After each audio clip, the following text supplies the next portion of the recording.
శ్రోతలకు స్వాగతం. ఈరోజు వినిపించబోతున్న పూర్తి నవల 'వదిన గారి చెల్లెలు'. రచన కిరణ్మయి గారు. సుమి, సుమి, మన రాజాకి హైదరాబాద్ ట్రాన్స్ఫర్ అయిందట. ఉత్తరం రాశాడు. సారథి సంతోషంగా సుమిత్రని పిలిచాడు. ఏది ఉత్తరం ఇలా ఇవ్వండి, ఎప్పుడొస్తున్నాడట? వంటగదిలో పని చేసుకుంటున్న సుమిత్ర సంభ్రమంగా వచ్చింది. రేపొస్తున్నాడు. ఏమోయ్, పెద్ద మీ చెల్లాయి ఉత్తరం రాయగానే వచ్చేసిందని తెగ మురిసిపోతున్నావుగా. మా తమ్ముడు నేను ఉత్తరం రాయకుండానే వచ్చేస్తున్నాడు. ఉత్తరం అందిస్తూ సారథి కవ్విస్తున్నట్లన్నాడు. మీరు అలాంటి పక్షపాతం ఏమన్నా ఉందేమో కానీ నాకు సంధ్య వచ్చిందంటే ఎంత సంతోషంగా ఉందో. రాజా వస్తున్నాడన్నా అంత సంతోషమే. సుమిత్ర నవ్వుతూ ఎదురుదెబ్బ తీసింది. సారథి కూడా నవ్వేశాడు. రైలు రావడం లేటు అని తెలియగానే రాజాకి నీరసం వచ్చేసింది. విసుగ్గా ప్లాట్ఫామ్ మీద పచారులు చేశాడు. మనసెప్పుడో రెక్కలు కట్టుకుని అన్నా వదినల దగ్గర వాలింది. ఉద్యోగం ఉద్యోగం అని దొరకనన్నాళ్ళు తెగ కలవరించాడు. ప్రొబేషనరీ ఆఫీసర్గా చేరినప్పటి నుండి ట్రాన్స్ఫర్ల మీద తిరగడమైపోయింది. సంవత్సరం తర్వాత అన్నా వదినల్ని చూడటమే కాదు, ఇంకో 6 నెలలు గ్యారంటీగా వాళ్ళ దగ్గర ఉండబోతున్నాడు. ఈ తలంపుతో మనసు ఆహ్లాదకరమైంది రాజాకి. విధవ రైళ్లు ఎప్పుడూ లేట్గానే వస్తాయి. చిరాకు పడ్డాడు. సిగరెట్ వెలిగించుకుంటూ యథాలాపంగా పక్కకు చూసిన రాజా ఉలిక్కిపడ్డాడు. దూరంగా ఎవరో ఇద్దరు నిల్చొని మాట్లాడుకుంటున్నారు. అందులో అమ్మాయి మొహం రాజాకి స్పష్టంగా కనిపిస్తోంది. అతడు మాత్రం రాజా వైపు వీపు పెట్టి నిల్చొనున్నాడు. ఆ అమ్మాయి అవును, మంజులే, సందేహం లేదు. అనుకోకుండా చూసినందుకు కొంచెం ఆశ్చర్యం అనిపించింది. ఇంతలో రాజాకి అనుమానం వచ్చింది. తనని మంజులు చూసిందా? ఎందుకో తనని చూసి ఉండొచ్చు అనిపించింది రాజాకి. అక్కడ నిల్చోడానికి మనస్కరించలేదు. బుక్స్ కొనుక్కోవడానికి బుక్ స్టాల్ వైపు నడిచాడు. పాపం అప్పట్లో నన్ను చేసుకోవాలని మహా తాపత్రయపడ్డాడులేండి, పూర్ ఫెలో. వాళ్ళకి కొంచెం దూరంగా పక్కగా వెళ్తున్న రాజాకి మాటలు వినిపించి తుళ్ళిపడి తలెత్తాడు. మంజుల నవ్వుతోంది. అతి నిర్లక్ష్యంగా, గర్వంగా. అతడు రాజా కేసి కుతూహలంగా చూశాడు. రాజా దిమ్మెరపోయాడు. అతడు దిగ్భ్రమ నుంచి తేరుకునేలోగా పెద్ద శబ్దం చేసుకుంటూ రైలొచ్చి ఆగింది. జనం హడావిడిగా పరిగెత్తుతున్నారు. ఆ గుంపులో మంజుల అతడు ఎక్కడ కలిసిపోయారో రాజాకి కనపడలేదు. సీటు వెతుక్కొని కొంచెం విశ్రాంతిగా కూర్చొని తర్వాత రాజాకి మంజుల మాటలు గుర్తుకొచ్చాయి. చిత్రమైన నవ్వొకటి లీలగా రాజా పెదాల మీద నర్తించింది. మంజుల మారలేదు. అప్పుడెంత గర్వంగా నిర్లక్ష్యంగా ఉండేదో ఇప్పుడు అలానే ఉంది. నిజాన్ని మరుగుపరిచి తను వింటుండగానే తన గురించి హేళనగా మాట్లాడడానికి ఎంత ధైర్యం! మొదటి నుంచి ఇంతే. రాజా మనసు గతంలోకి జారిపోయింది. ఒరేయ్, కొంచెం జోరు తగ్గించి నడపరా. కబురు చెప్పుకుంటూ సరదాగా వెళ్ళొచ్చు. ముందు విసురుగా వెళ్తున్న మంజులని కవ్విస్తూ అన్నాడు రామకృష్ణ. అప్పటికి రాజా 2 సార్లు చెప్పి చూశాడు. రామకృష్ణ వినలేదు. నెమ్మదిగా తను దారిన తాము వెళ్ళిపోయే ఆడపిల్ల జోలికి వెళ్ళడు. కానీ రోడ్డు మీద వెళ్ళే వాళ్ళంతా తననే చూస్తారని, తన గురించే మాట్లాడుకుంటారని అపోహపడి విరుచుకుని పడే మంజుల లాంటి వాళ్ళని కవ్వించటం అంటే మహా సరదా రామకృష్ణకి. రాజా ఎదురు చూస్తున్న పిడుగు పడనే పడింది.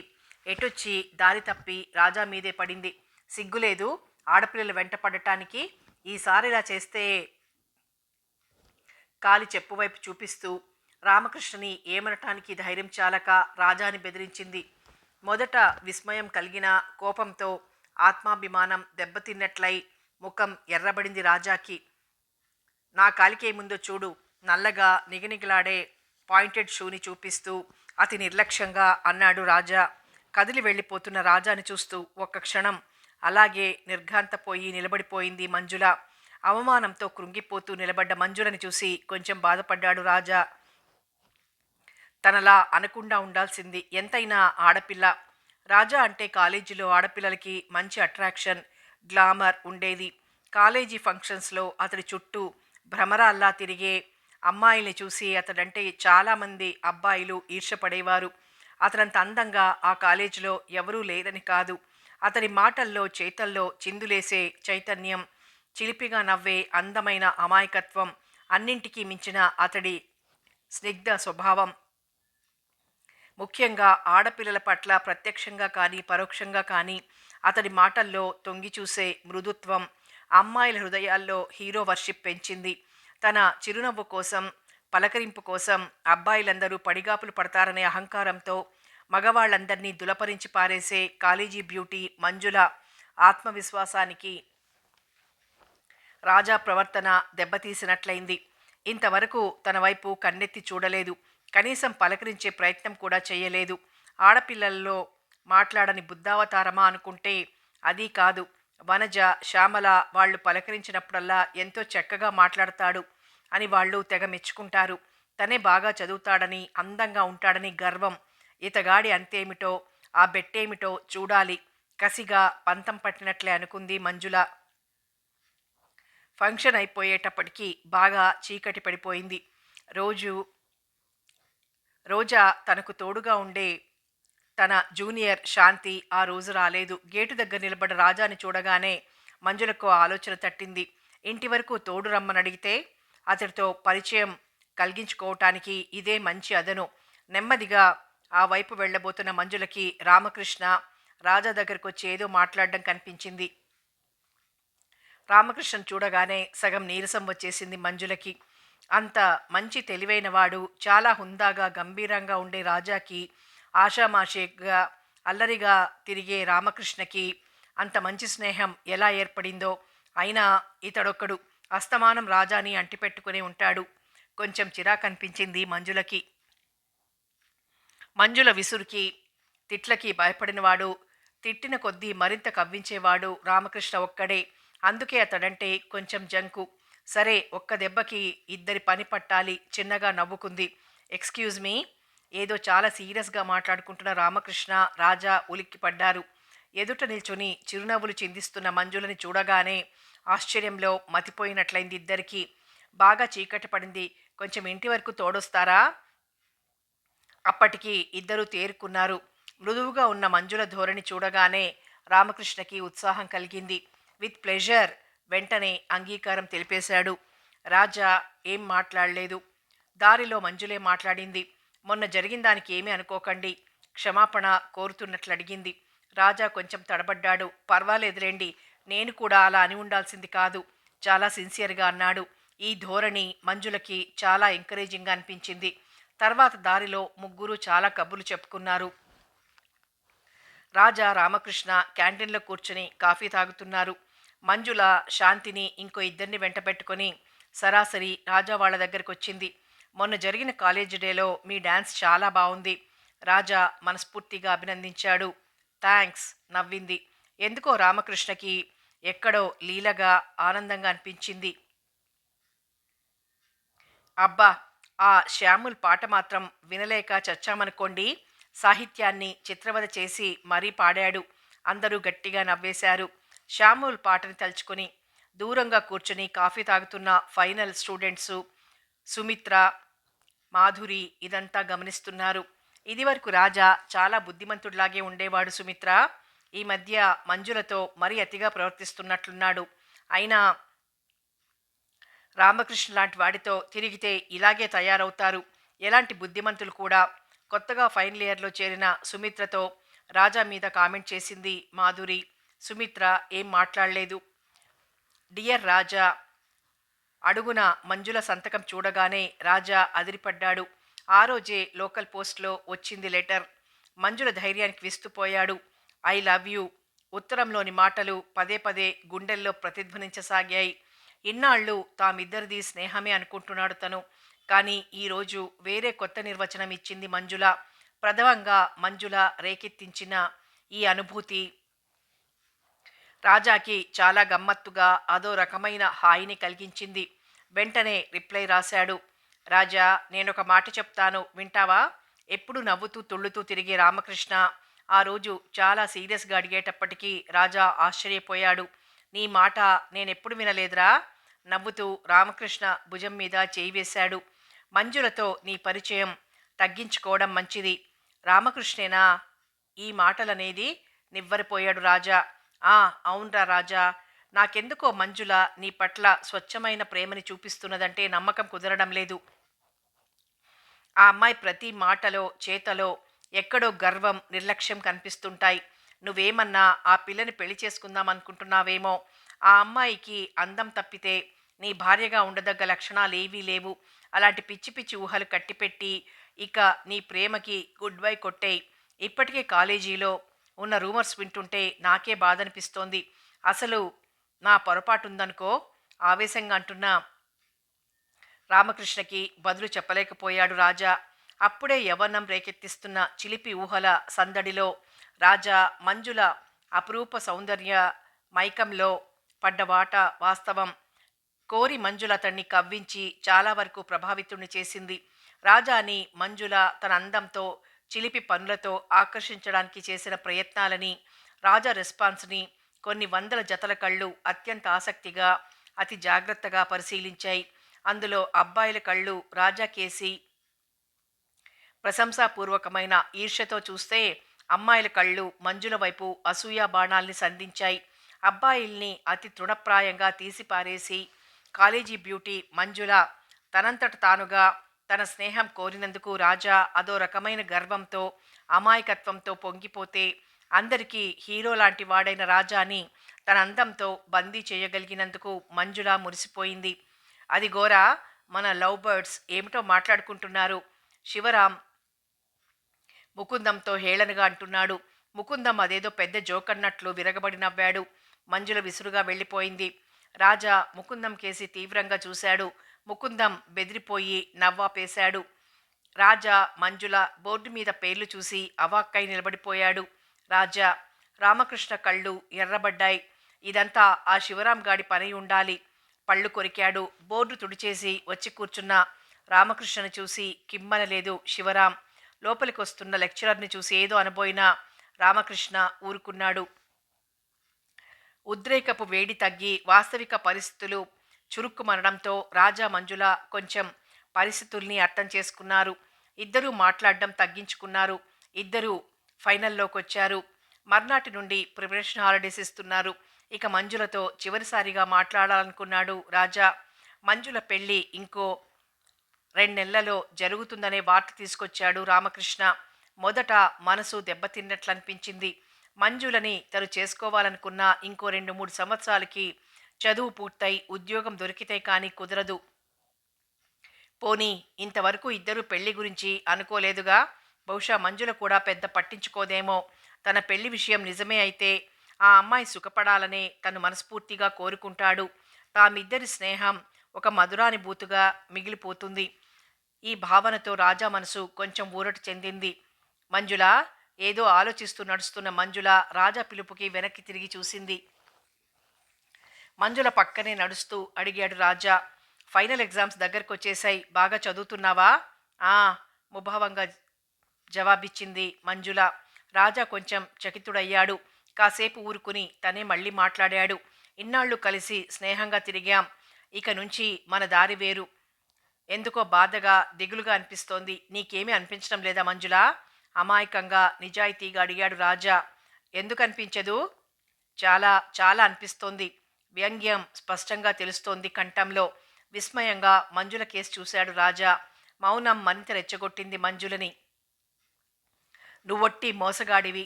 ప్రేమించానని అన్ని అబద్ధాలు చెప్పి ఇప్పుడు నీ దారిన నువ్వు చల్లగా జారుకుంటున్నావు. చాలా తీవ్రంగా, పదునుగా అడిగినాననుకుంది. రాజా కనుబొమ్మలు ముడిపడ్డాయి. నువ్వేం మాట్లాడుతున్నావో నాకు అర్థం కావడం లేదు. అవునవును, ఇప్పుడెందుకు అర్థమవుతుంది? నాతో కలిసి తిరిగినన్నాళ్ళు బాగానే అర్థమైంది. విడిపోవాలనుకునేటప్పటికీ అయోమయంగా తోస్తోంది. హేళన చేస్తున్నట్లయింది. ఈ ధోరణి రాజాకి చిరాకనిపించింది. అసహనంగా అన్నాడు. అసలు నువ్వు అనదలుచుకున్నదేంటో సూటిగా చెప్పేయి. అంతేకాని ఈ డొంక తిరుగుడు పద్ధతి నాకు నచ్చదు. ఇంకా ఏమడగాలి? అమాయకురాలైన ఆడపిల్లతో పరిచయం పెంపొందించుకోవడం తప్పు కాదా? నా మీద వచ్చిన రూమర్స్కి నీ బాధ్యత లేదా? ప్రేమించానని ఉత్తరాలు రాసి ఇప్పుడు పెళ్లి చేసుకోకుండా పారిపోవడం పిరికివాడి లక్షణం కాదా అని అడుగుతున్నాను. బహుశా ఇప్పుడు బాగా అర్థమైందనుకుంటాను. తన వాగ్దాటికి మనసులో తనని అభినందించుకుంది. రోడ్డు మీద జనసంచారం అట్టే లేదు. వీధి దీపాల వెలుగు మందంగా ప్రసరిస్తోంది. నడక ఆపి రాజా ఒక్క క్షణం నిర్ఘాంతపోయి చూశాడు. మరుక్షణంలోనే బిగ్గరగా నవ్వేశాడు. అతి కష్టం మీద నవ్వాపుకుంటూ, వారెవ్వా, ఏమన్నావు మంజు, మళ్ళీ అను. ఆగి ఆగి నవ్వాడు. మంజుల తోక తొక్కిన తాచులా లేచింది. ఏం, జీవితాలతో ఆటలాడుకోవడం అంత నవ్వుగా ఉందా? ఇప్పుడు నువ్వు రాసిన ఉత్తరాలు 10 మంది ముందు పెట్టి నవ్వుల పాలు చేయగలను. రాజాకి జీవితంలో మొదటిసారిగా మంజుల మీద అసహ్యం కలిగింది. పిచ్చి పిచ్చిగా మాట్లాడకు. ఉత్తరాలతో చెయ్యదలుచుకుంటే నేను నిన్నల్లరిపెట్టి నీ జీవితాన్ని నరకం చేయగలను. కానీ అలాంటి ఆలోచనలంటేనే పరమసహ్యం నాకు. నువ్వు నన్ను రెచ్చగొట్టి నా స్వభావానికి విరుద్ధమైన మాటలు అనిపిస్తున్నావు. మొదట ఎవరు కోరి కావాలని పరిచయం చేసుకుంది, ఎవరు ఉత్తరాలు రాసింది, ఇవన్నీ నిజంగా తెలియకే మాట్లాడావా? రూమర్స్ మనిద్దరి మీద వచ్చాయి. దానికి ఇద్దరి బాధ్యత ఉంది. నేను ఒప్పుకుంటున్నాను. ఇన్నాళ్ల మన పరిచయంలో పెళ్లి ప్రసక్తి వచ్చిందా? నువ్వెప్పుడన్నా పెళ్లి చేసుకుందామని అడిగావా? సరే, నేను ఇప్పుడు అడుగుతున్నాను. నేను బిఏ పాస్ అవగానే ఏదో ఒక ఉద్యోగం కోసం ప్రయత్నిస్తాను. ఉద్యోగం దొరకగానే నిన్ను పెళ్లి చేసుకుంటాను. నువ్వు కోరినవి నేను ఇవ్వలేను, కానీ నీ మనసు నొప్పించకుండా మసులుకుంటాను. కాదు, ఇప్పుడే చేసుకుందామన్నా నేను సిద్ధమే. నీ జీవితంలో నేను ఆటలాడుకున్నానని నా మీద నేరం మోపావు. అందులో నిజం ఎంత ఉన్నా నేను అలాంటి వాడిని కాదని నిరూపించడానికే నా ప్రయత్నం. మరేమంటావు? సమాధానం కోసం ఎదురుచూశాడు. మంజుల ఆరోపణలు రాజా మనసుకి పెద్ద అఘాతాన్నే కలిగించాయి. సూటిగా అడిగిన ఈ ప్రశ్నకి మంజుల తడబడింది. జవాబు కోసం వెతుక్కుంది. రాజా ఇలా అడుగుతాడని తను ఆశించలేదు. ఇప్పుడు రాజాని పెళ్లి చేసుకుంటే తను చాలా అవస్థపడాలి. ఉద్యోగం దొరుకుతుందని నమ్మకం ఏమిటి? దొరికినా చాలీ చాలని బ్రతుకులు బ్రతకాలి. దీనికన్నా నాన్న చూసిన డాక్టర్ని చేసుకుంటే హాయి. ఎలాంటి సమస్యలు పీడించవు. రాజా పట్ల తనకు ప్రేమ లేదా? మొదట పంతంగా అతన్ని ఏడిపించాలని పరిచయం చేసుకుంది, కానీ తనకు తెలియకుండానే అతడి ఆకర్షణలో పడింది. ఆ ఆకర్షణ నుండి విముక్తి పొందాలని వివేకం నచ్చజెప్తున్నా హృదయం కొంచెం ఘర్షణ పడింది. తను రాజాని చేసుకోకుండా ఉంటే తను కోరుకున్న జీవితం తనకు లభిస్తుంది. రాజా ఉన్నతికి తను అడ్డురాదు. ఈ ఆలోచనతో మంజుల మనసు తేలికపడింది. రాజా ఉన్నతి కోసం తన ప్రేమను త్యాగం చేయబోతున్నందుకు గర్వపడింది. పాపం మంజులకు ఒక విషయం తెలియలేదు. మనిషి తన లక్ష్యాన్ని సాధించుకునే ప్రయత్నంలో తనకు తెలియకుండానే తన ఆలోచనల్ని తదనుగుణంగా తనకు అనుకూలంగా మలుచుకొని వాటినే అతి ఉదాత్తమైనవిగా ఇతరుల కోసం అన్నట్లుగా భ్రమపడి మురిసిపోతాడని. స్వార్థం ఎప్పుడు పైమెట్టులోనే ఉంటుంది. ఏం, జవాబు చెప్పు, రెట్టించడిగాడు. రాజా ఆవేశం చూసిన మంజులకు తను అంటే ఈ పళంగా ఉన్నపాటున తీసుకువెళ్ళి పెళ్లి చేసుకుంటాడు అన్నంత భయం కలిగింది.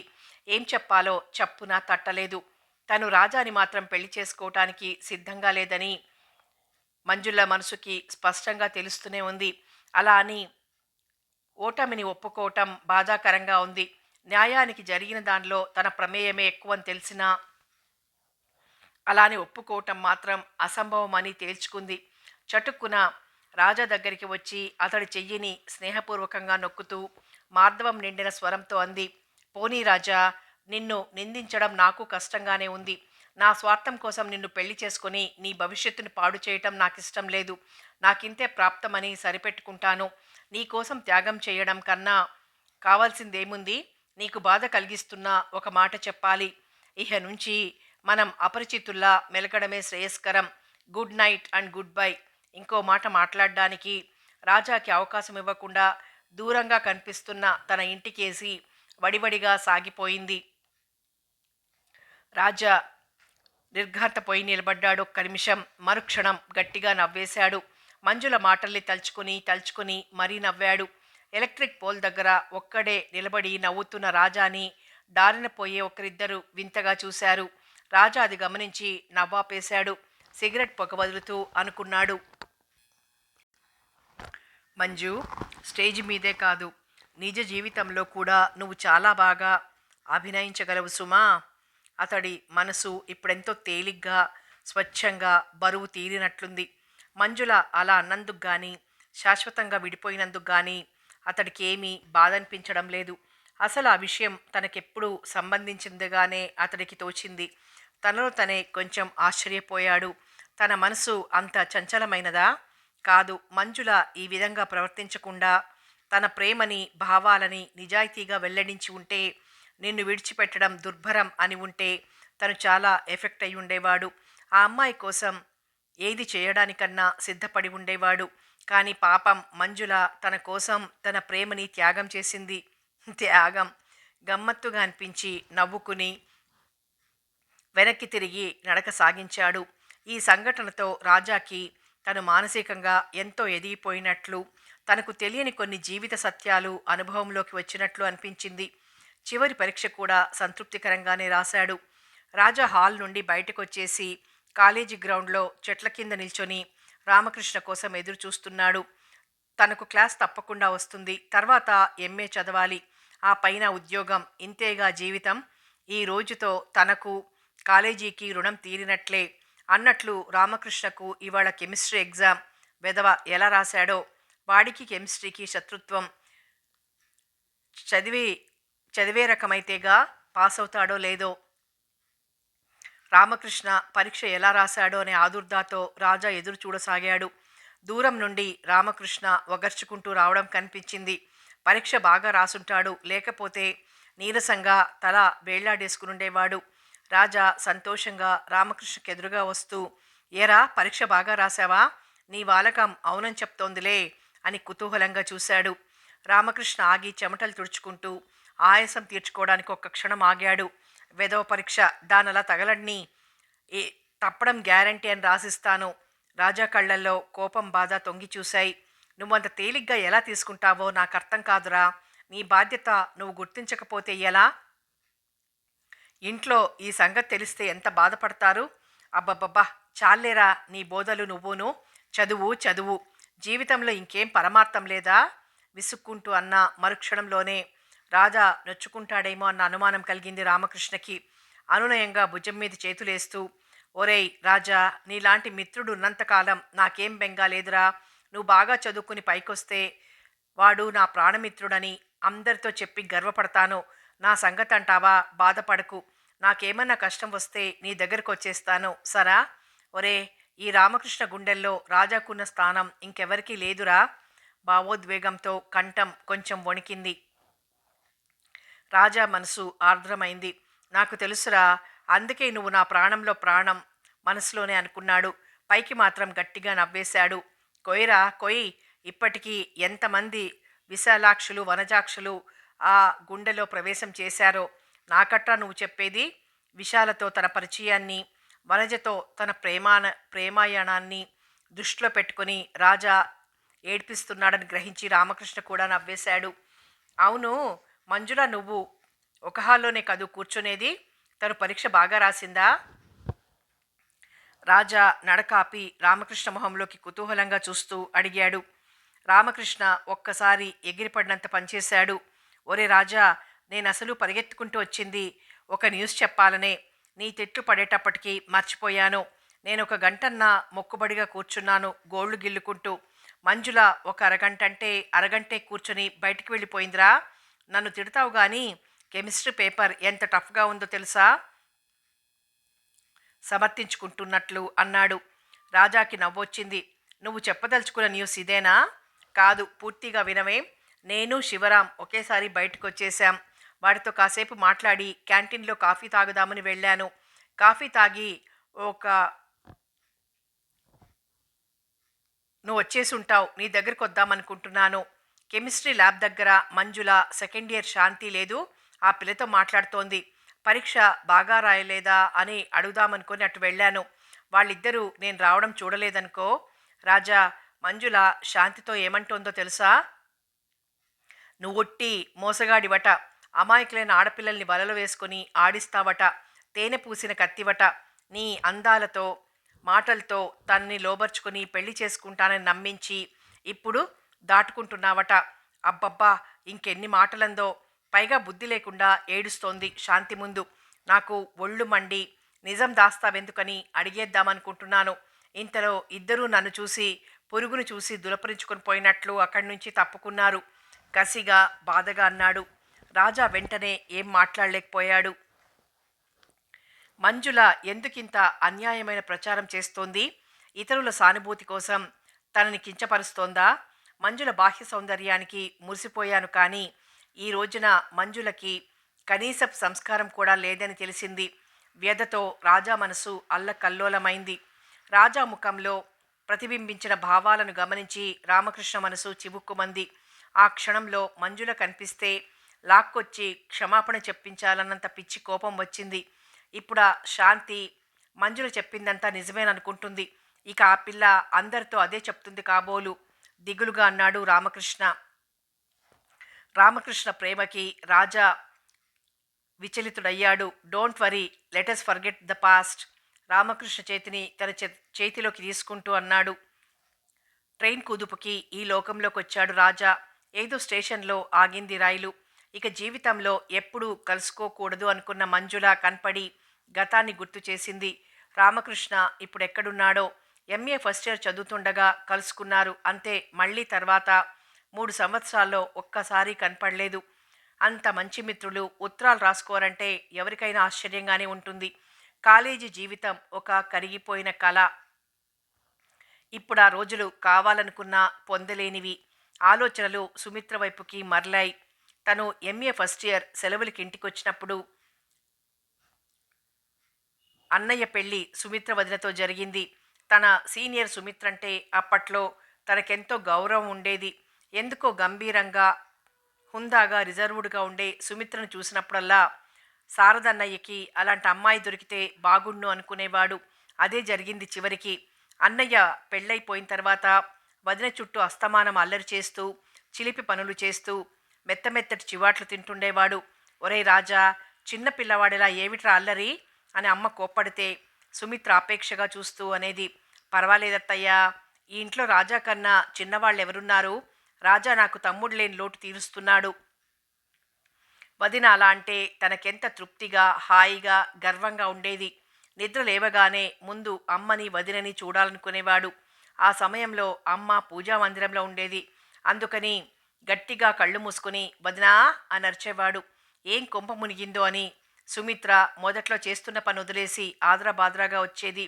ఎదురుగా నిల్చున్నావా అని అడిగి అప్పుడు కళ్ళు తెరిచి వదిన మొహంలోకి చూసి తృప్తిగా వదిన గారు ఇక మీరెళ్ళొచ్చు అని పర్మిషన్ ఇచ్చేవాడు. అసలు సంగతి అప్పుడు అర్థమై నవ్వుకుంటూ వెళ్ళిపోయేది సుమిత్ర.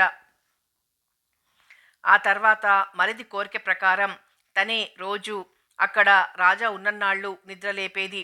వదిన గారు అని అనడం రాజాకి కష్టంగాను సుమిత్రకి వినడానికి అయిష్టంగాను అనిపించి ఇద్దరూ ఒకరోజు అగ్రిమెంట్కి వచ్చేశారు. అప్పటి నుండి రాజా వదిన నువ్వు అనే పిలిచేవాడు. వదిన తలదువ్వవా, వదిన అన్నం పెట్టు, అబ్బబ్బా నా పుస్తకం కనపట్టం లేదు వదిన. పిలిచినవాడు పిలిచినట్లే ఉండి తెగ వేధించేవాడు. అమ్మ మందలింపుల్ని కూడా పెడచెవిన పెట్టి సుమిత్ర ఎంతో ఓర్పుని మించిన ప్రేమతో అన్నీ అమర్చి రాజాకిష్టమైనట్లే చేసేది. సారథి పరిహాసంగా అనేవాడు, దేవిగారికి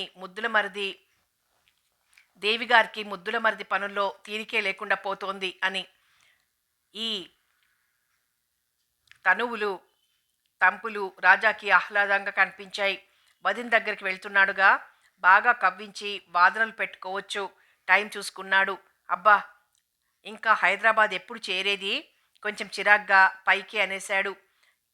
ఎదురుగ్గా ఉన్న ముసలాయన రాజా అజ్ఞానానికి జాలిపడుతూ, అప్పుడేనా బాబు, ఏది ఇంకా తెల్లారందే? రాజాకి తెలియదనుకొని సమాధానమిచ్చాడు. రాజా నోరెత్తలేదు. వదినా వదినా సుడిగాలిలా లోపలికి దూసుకొనొచ్చాడు రాజా. పళ్ళెంలో ఉన్న జాజిమొగ్గల్ని దీక్షగా మాల కడుతున్న సంధ్య అదిరిపడి తలెత్తింది. కిటికీల నుంచి ప్రసరిస్తున్న సంధ్యాకాంతి సంధ్య చెక్కిళ్ల మీద వింత కాంతితో మెరుస్తోంది. సంధ్య నుదురు మీద ఆడే ముంగురులను చూస్తూ ఎవరీ సంధ్యాసుందరి స్వగతంగా అనుకున్నాడు. రాజా పిలుపు వినబడగానే జడల్లుకుంటున్న సుమిత్ర సంభ్రమంగా వచ్చింది. వదినా, బొంబాయి నుండి రెక్కలు కట్టుకొని మీ దగ్గరకు వచ్చేశాను. ఇక మీరు పొమ్మన్న 6 నెలల వరకు పోను. ఈ 6 నెలలు నా భారమంతా మీదే. ముందుగానే అప్పగింతలు పెడుతూ వదినగారు తనకు చెయ్యాల్సిన పరిచర్యల్ని ముచ్చటగా గుర్తు చేశాడు. మరిది భావాన్ని గ్రహించి సుమిత్ర నవ్వేసింది. వయసు పెరుగుతున్న కొద్దీ నీలో చిలిపితనం ఎక్కువవుతోంది రాజా. ముందు లోపలికి పద, కాఫీ తాగి స్నానం చేద్దువు గాని. సుమిత్ర వంటగదిలోకి దారి తీసింది. 2 సూట్ కేసులు గోడ పక్కగా పెట్టాడు. చెక్కిటి చేయి చేర్చి బొమ్మలా కుర్చీ కానుకొని నిలబడ్డ సంధ్య వైపు ఓసారి చూశాడు. రాజా చూపుని తప్పించుకుంటూ మాల చేతిలోకి తీసుకుంది సంధ్య. ఈ అమ్మాయి ఎవరు? వదిన పరిచయం చేయడం మర్చిపోయినట్లుంది అనుకున్నాడు. రాజా లోపలికి వెళ్ళగానే అటువైపు ఓ క్షణం చూసి దీర్ఘంగా నిట్టూర్చింది సంధ్య. ఇతడేనా సుమిత్రక్క ముద్దుల మరిది? అతడి కళ్ళు తన కళ్ళు కలుసుకోగానే తన గుండె జల్లుమన్నట్లయింది. ఎందుకు?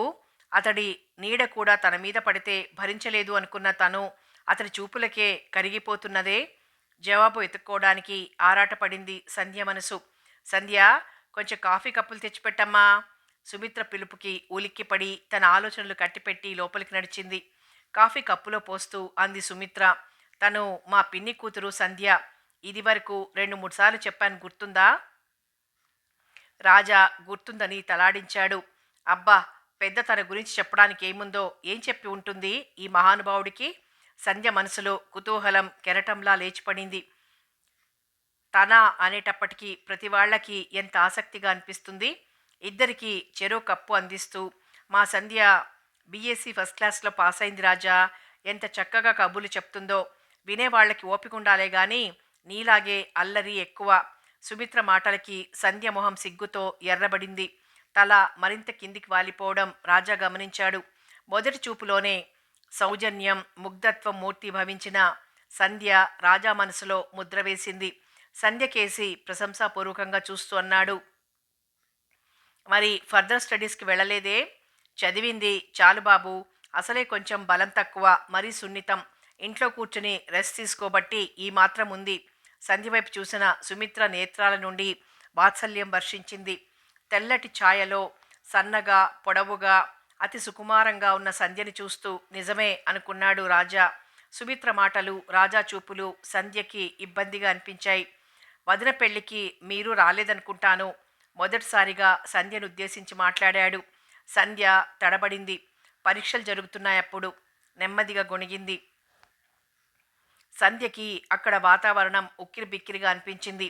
ఎప్పుడెప్పుడు అక్కడి నుంచి పోదామా అని ఆరాట పడసాగింది. స్టవ్ మీద అన్నం వారుస్తున్న సుమిత్ర గేటు చప్పుడవడంతో, బావగారు వచ్చినట్లున్నారు చూడు సంధ్య అంది. సంధ్య ఒక్క ఉదుటున ముందు గదిలోకి వెళ్ళింది. అప్పుడు గాని ప్రాణం కొంచెం తెరిపిన పడినట్లు అనిపించలేదు. రాజా ఆశ్చర్యంగా సంధ్య వెళ్ళిన వైపు చూశాడు. సంధ్య ఎందుకో అనీజీగా ఫీల్ అవుతున్నది. కొత్త వాళ్ళ దగ్గర ఆ అమ్మాయికి అలా అనిపిస్తుందేమో. కానీ వదిన ఇదివరకోసారి సంధ్యకి కొత్త పాత ఏం లేదని, అందరితో చాలా సోషల్గా ఉంటుందని చెప్పినట్లు గుర్తు. మరి అలాంటి అమ్మాయి తన మాటలకి సరిగ్గా రెస్పాన్స్ కూడా ఇవ్వలేదేం? పెద్ద ప్రశ్నార్థకం తేలుకొండిలా రాజా బుర్రలో నిలబడింది. రాజా వచ్చాడా? ఆదుర్దాగా అడుగుతున్న సారథి స్వరం వినిపించడంతో టవల్ భుజాన వేసుకుంటూ ముందు గదిలోకి వెళ్ళాడు రాజా. రాజా, సంవత్సరం తర్వాత తమ్ముణ్ణి చూసిన ఆనందాతిశయంతో సారథి ఆలింగనం చేసుకున్నాడు. సారథి ఎప్పుడు అంత త్వరగా బయటపడడు. తన ఎమోషన్స్ని తన కంట్రోల్లోనే ఉంచుకుంటాడు. కానీ సంవత్సరం తర్వాత చూసేటప్పటికీ తన ప్రేమను దాచుకోలేకపోయాడు. అన్నయ్య అనురాగ మాధుర్యాన్ని నింపుకొని తనివి తీరా ఆనందించిన రాజా మనసు ఉప్పొంగిపోయింది. తనెంత అదృష్టవంతుడు. కంటికి రెప్పలాగా ఎంతో జాగ్రత్తగా తన మనసు నొప్పించకుండా మెలిగే తల్లిదండ్రులు, ఆత్మీయతను ఆపేక్షను తన పట్ల నింపుకున్న సీతారాముల్లాంటి అన్నా వదిన. ఇంతకన్నా ఇంకేం కావాలి? సంధ్య కనపడింది ఎదురుగా రేడియో ట్యూన్ చేస్తూ. ముందు తొందరగా స్నానం కానివ్వరా రాజా? మీ వదిన వంట చాలా రోజుల తర్వాత రుచి చూద్దు గాని. సారథి రాజాని తొందర పెట్టేశాడు. అంత దూరం నుండి ప్రయాణం చేసి వచ్చిన రాజా కన్నా మీకు తొందరగా ఉందే భోజనానికి? సుమిత్ర వెక్కిరించింది. రాజా వస్తాడు, తొందరగా ఇంటికి వస్తే స్టేషన్కి వెళ్ళొచ్చని చెప్పింది సుమిత్ర. ఆఫీస్ పనిలో రివాజు ప్రకారం ఆలస్యంగా వచ్చాడు. అది కోపం సుమిత్రకని సారథికి తెలుస్తూనే ఉంది. హతోస్మి, మీ ముద్దుల మరిది వచ్చాడని నన్ను వెలేస్తున్న వల్లే ఉంది. ఇక సంధ్య, మనిద్దరి పని ఆఖరు. సీతాపతి చాపే గతి. నీరసంగా కుర్చీలో కూలబడ్డ సారథిని చూసి సుమిత్ర, సంధ్య పక్కున నవ్వారు. సుమిత్ర నవ్వడం చూసిన తర్వాత గాని సారథి మనసు కుదుటపడలేదు. బతుకు జీవుడా అనుకుంటూ కుర్చీలోంచి లేచాడు. అన్నయ్య, అమ్మా నాన్న ఎప్పుడొస్తారంట? తల దువ్వుకుంటూ అడిగాడు రాజా. అప్పుడే ఎక్కడ రాజా, దేశంలో ఉన్న పుణ్యక్షేత్రాలని దర్శించుకొని తిరిగొచ్చేప్పటికి 2 నెలలు పడుతుంది. నాన్న శ్రీశైలం నుంచి మొన్ననే ఉత్తరం రాశారు. సారథి టవల్తో ముఖం తుడుచుకుంటూ జవాబిచ్చాడు. రాజా పరధ్యానంగా దువ్విన తలనే దువ్వడం మొదలుపెట్టాడు. అమ్మా వాళ్ళని చూసి ఎన్ని రోజులైంది. తనకి హైదరాబాద్ ట్రాన్స్ఫర్ అయిందని తెలియకముందే వాళ్ళు తీర్థయాత్రలకు వెళ్ళిపోయారు. బొంబాయికి తనను చూడటానికి వెళ్తామని అన్నయ్యతో చెప్పారట. అమ్మ ఎలా ఉందో, తనంటే ఎంత ప్రాణం అమ్మకి. వెర్రి నాన్న, మరీ అంత మెత్తగా ఉండకురా, మంచికి రోజులు కావు అని తన గురించి ఆదుర్దా పడేది. తనను చూడాలని ఎన్ని ఉత్తరాలు రాసింది. తీరా వచ్చేప్పటికీ వెళ్ళిపోయారు. నిరుత్సాహంగా అనిపించింది ఒక్క క్షణం రాజాకి. ఏమయ్యా, ఇంకా అవలేదా? కొత్త పెళ్లి కొడుకులాగా అద్దం ముందు నుంచి ఇంకా కదలవేం? వంటగది గడప దగ్గర నిల్చొని రాజా గదిలోకి తొంగి చూస్తూ అంది. రాజా కొంచెం సిగ్గుపడ్డాడు. అమ్మని గురించి ఆలోచిస్తున్నా వదినా, సంజాయిషి చెప్పుకుంటున్నట్లు చెప్పాడు. నలుగురు భోజనం టేబుల్ ముందు కూర్చున్నారు. ఇదిగో విన్నారా, మన రాజా అమ్మ మీద బెంగ పెట్టుకున్నాడు, సుమిత్ర అంది. ఇంకా ఏమిట్రా చిన్న పిల్లాడిలా? అమ్మ కొంగు మానేసి రాబోయే వాళ్ళ కొంగు పట్టుకోవడం నేర్చుకో. నేను చూడు, అస్తమానం మీ వదిన కొంగు పట్టుకొని తిరగబట్టే ఈ మాత్రం చూస్తోంది. సంధ్య నవ్వుని పెదాల వెనకే దాచుకుంది. సుమిత్ర అతి కష్టం మీద నవ్వాపుకుంటూ, ఇక చాలండి మీ అబద్ధాలు, రాజా నిజమేననుకుని నమ్మగలడు అంది. రాజా పెదాల మీద నవ్వు చిందులేసింది. ఇదిగో బాబు, ఈసారి అత్తయ్య గారు యాత్రల నుండి రాగానే నీ పెళ్లి చేయడం ఖాయమని చెప్పారు. ఎవరినన్నా ప్రేమించానంటావేమో, ముందుగా మాతో చెప్తే మీ నాన్నగారికి రికమెండ్ చేస్తాం. ఇప్పుడు చెప్పకుండా ఆ తర్వాత విచారించి లాభం లేదు, అంతే కదండి? సారథి సపోర్ట్ కోసం అడిగింది సుమిత్ర. సారథి ఏం మాట్లాడలేదు గాని ప్రశ్నార్థకంగా తమ్ముడి వంక చూశాడు. రాజా ఇబ్బందిగా నవ్వాడు. అలాంటిదేం లేదు. సారథి మనసు కొంచెం శాంతించింది. అయితే తననుకున్నట్లే జరుగుతుంది. రాజాకి తన మాటంటే చాలా గౌరవం అనుకున్నాడు. భోజనాలు అయిపోయాయి. సంధ్య నోరెత్తలేదు కానీ సారథి నవ్వులతో, రాజా జోక్స్తో, సుమిత్ర పరిహాసాలతో వాతావరణం చైతన్యవంతమైంది. పసిపిల్లల అమాయకత్వాన్ని నింపుకున్న రాజా స్వచ్ఛమైన నవ్వు, నిష్కపటమైన అతడి ముఖ కవళికలు గమనించిన కొద్దీ సంధ్యకి తను రాజాని గురించి విన్నది అబద్ధమేమో అన్న అనుమానం పీడించసాగింది. చెయ్యి కడుక్కోవటానికి లేస్తూ రాజా అడిగాడు, వదినా? మంచినీళ్లు గిన్నెలు సర్దుతున్న సుమిత్ర సంధ్య కోసం చూసింది. రాజా అంటుండగానే అక్కయ్య తన్నెక్కడ ఇమ్మంటుందో అనే భయం కొద్దీ సంధ్య అక్కడి నుంచి అప్పుడే జారుకుంది. రాజా మాటలు వినపడినట్లు నటిస్తూ, అతడి సామీప్యమే మహా కష్టంగా ఉన్నప్పుడు అతడి కోసం ఎంత చిన్న పనైనా సరే చేయటానికి సంధ్య మనసు వ్యతిరేకిస్తోంది. కనీసం అలాని ఆ క్షణంలో సంధ్య అనుకుంది. తను అడిగింది సంధ్యకి తప్పకుండా వినపడే ఉండాలి. మరలా నిర్లక్ష్యంగా పట్టనట్లు వెళ్ళిపోతుందేం? అర్థం కాక రాజా కనుబొమ్మలు ముడిపడ్డాయి. సంధ్య ఏం చేస్తుంది? సుమిత్ర చేతిలో తమలపాకు చిలకల్ని వంగి అందుకుంటూ అడిగాడు సారథి. తలనొప్పిగా ఉందని పడుకుంది. ఆకులకు సున్నం రాస్తూ సమాధానమిచ్చింది. బద్ధకంగా సోఫాలో వాళ్ళ రాజా మనసులోనే అనుకున్నాడు. ఇందాకంతా బాగానే ఉందిగా, ఇంత హఠాత్తుగా ఎలా వచ్చిందో? మేలుకుంటే ఇక్కడ కూర్చోవలసి వస్తుందని భయమేమో. పాపం రాజా తనకి తెలియకుండానే సరిగ్గా ఊహించగలిగాడు. రాజాకి కలిగిన సందేహమే సారథికి కలిగింది. ఇందాకంతా బాగానే ఉందిగా, రోజు భోజనాల దగ్గర తెంపు లేకుండా కబులు చెప్పేది, ఇవాళ అసలు పెదవి కదిపినట్లు లేదే? ఆశ్చర్యంగా అన్నాడు. పక్క గదిలో పడుకున్న సంధ్యకి సంభాషణ అంతా వినబడుతూనే ఉంది. అబ్బబ్బా, ప్రతిదానికి మీకు అనుమానమే. ఇందాక రాకపోతే ఇప్పుడు రాకూడదని రూలా? విసుక్కుంటూ అన్నా. సుమిత్రకి సంధ్య ప్రవర్తనకి కారణం తెలుసు. అంతరాంతరాలలో సుమిత్రకి సంధ్య ప్రవర్తన సమంజసంగానే తోచింది. అవును, సంధ్య పద్ధతే మంచిది. తర్వాత ఎలాంటి సమస్యలు ఎదురవ్వవు.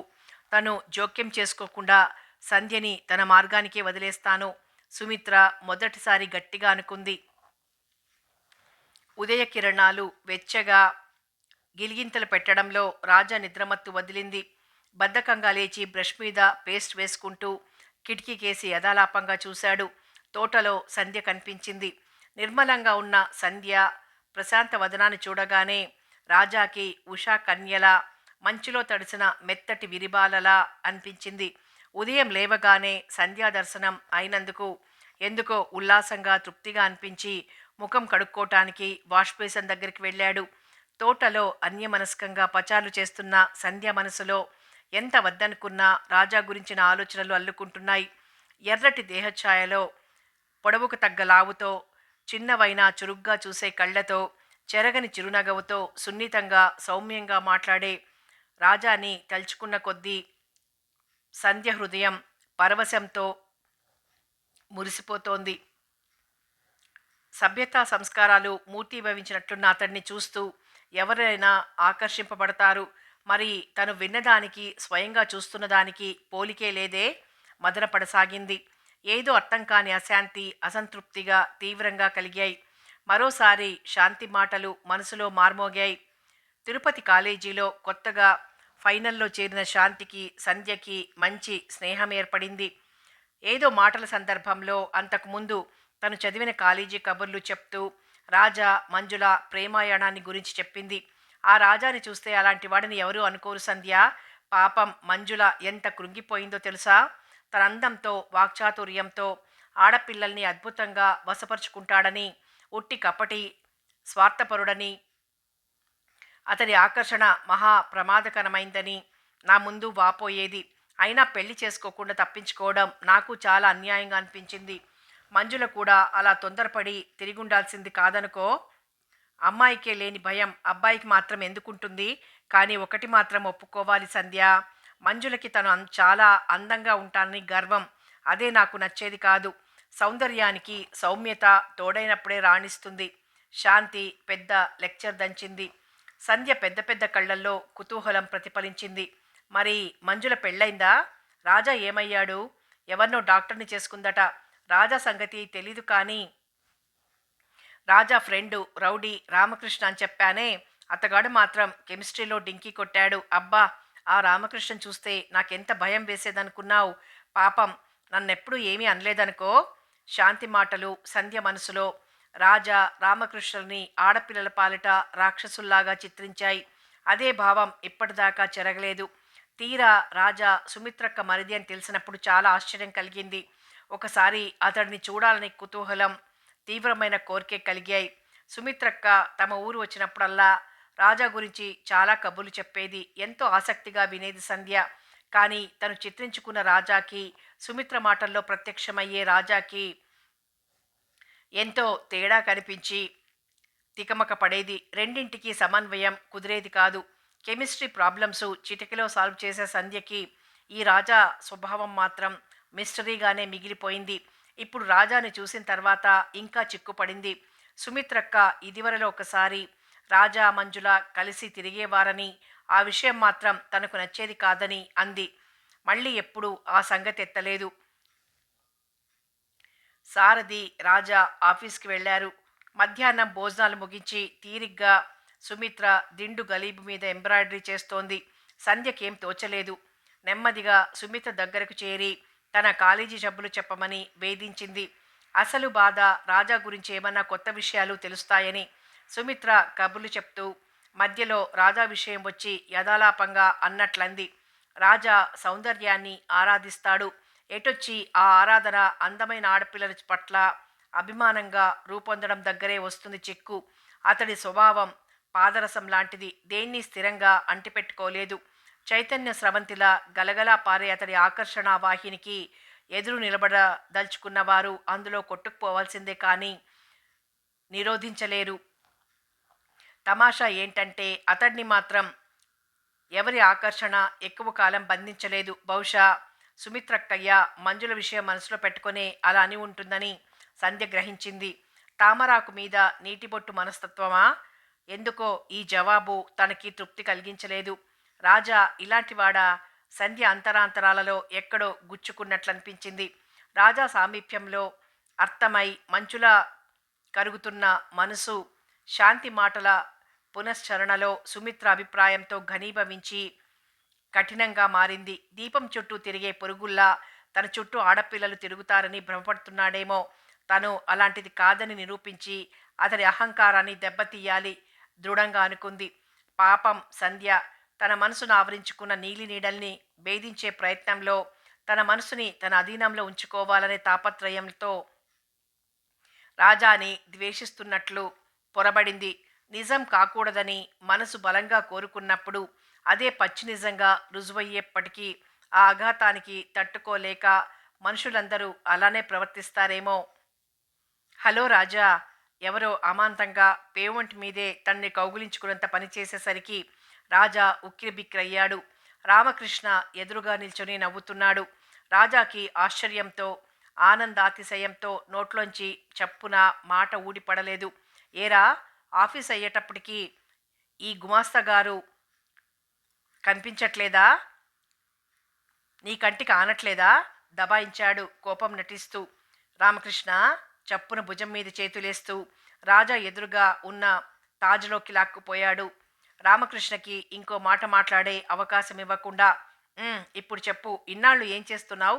ఇప్పుడు ఎక్కడ ఉద్యోగం? పెసరట్టు తింటూ అడిగాడు రాజా.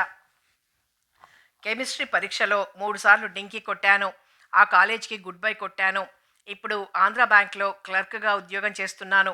సీరియస్గా ఆఫీసర్ ఉద్యోగం చేస్తున్నంత టీవీగాను అంటూ ఇప్పుడు 2 పిల్లలు, భార్య రత్నం. ఎస్ఎస్ఎల్సి తప్పింది. ఓరగా రాజాని చూస్తూ అన్నాడు. చివరి మాటలకి మొదట రాజా తుళ్ళిపడి రామకృష్ణ కేసు చూశాడు. మహా గంభీరంగా ఉంది. గట్టిగా నవ్వేసి భుజం మీద చరుస్తూ, రాస్కెల్, నాకు తెలియకుండా పెళ్లి చేసుకుంటే పట్టుకు తన్నను అన్నాడు. రామకృష్ణ కూడా నవ్వేశాడు. ఇద్దరు బస్టాప్ వైపు నడుస్తున్నారు. పెళ్ళి గిళ్ళి ఏం లేదా? రాజా నవ్వుతూ అడిగాడు. ముందు ప్రేమ గీమా పూర్తి చెయ్యనియ్యి, సిగరెట్ వెలిగిస్తూ జవాబిచ్చాడు. ఏమిటి కదా? రాజా కళ్ళెగరేశాడు.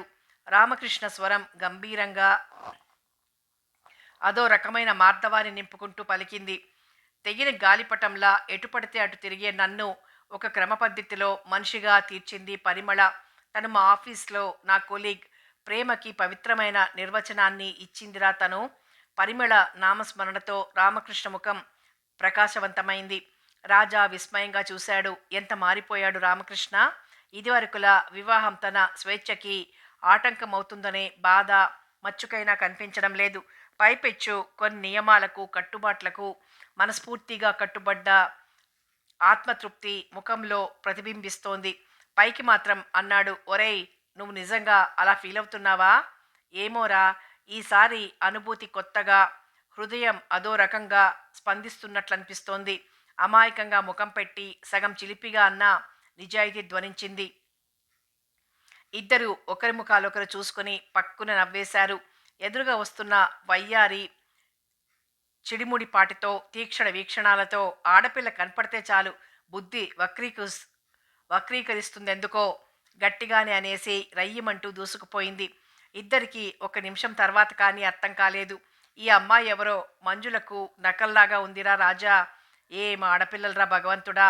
రోడ్డు మీద కళ్ళెత్తి చూడటానికి, హాయిగా నవ్వుకోటానికి కూడా స్వతంత్రం లేదా? రామకృష్ణ వాపోయాడు. వదిన వాళ్ళు లేరా? నవలలో లీనమైపోయిన సంధ్య తలెత్తి చూసింది. ఎదురుగా రాజా పక్కన ఎవరో కొత్త వ్యక్తి.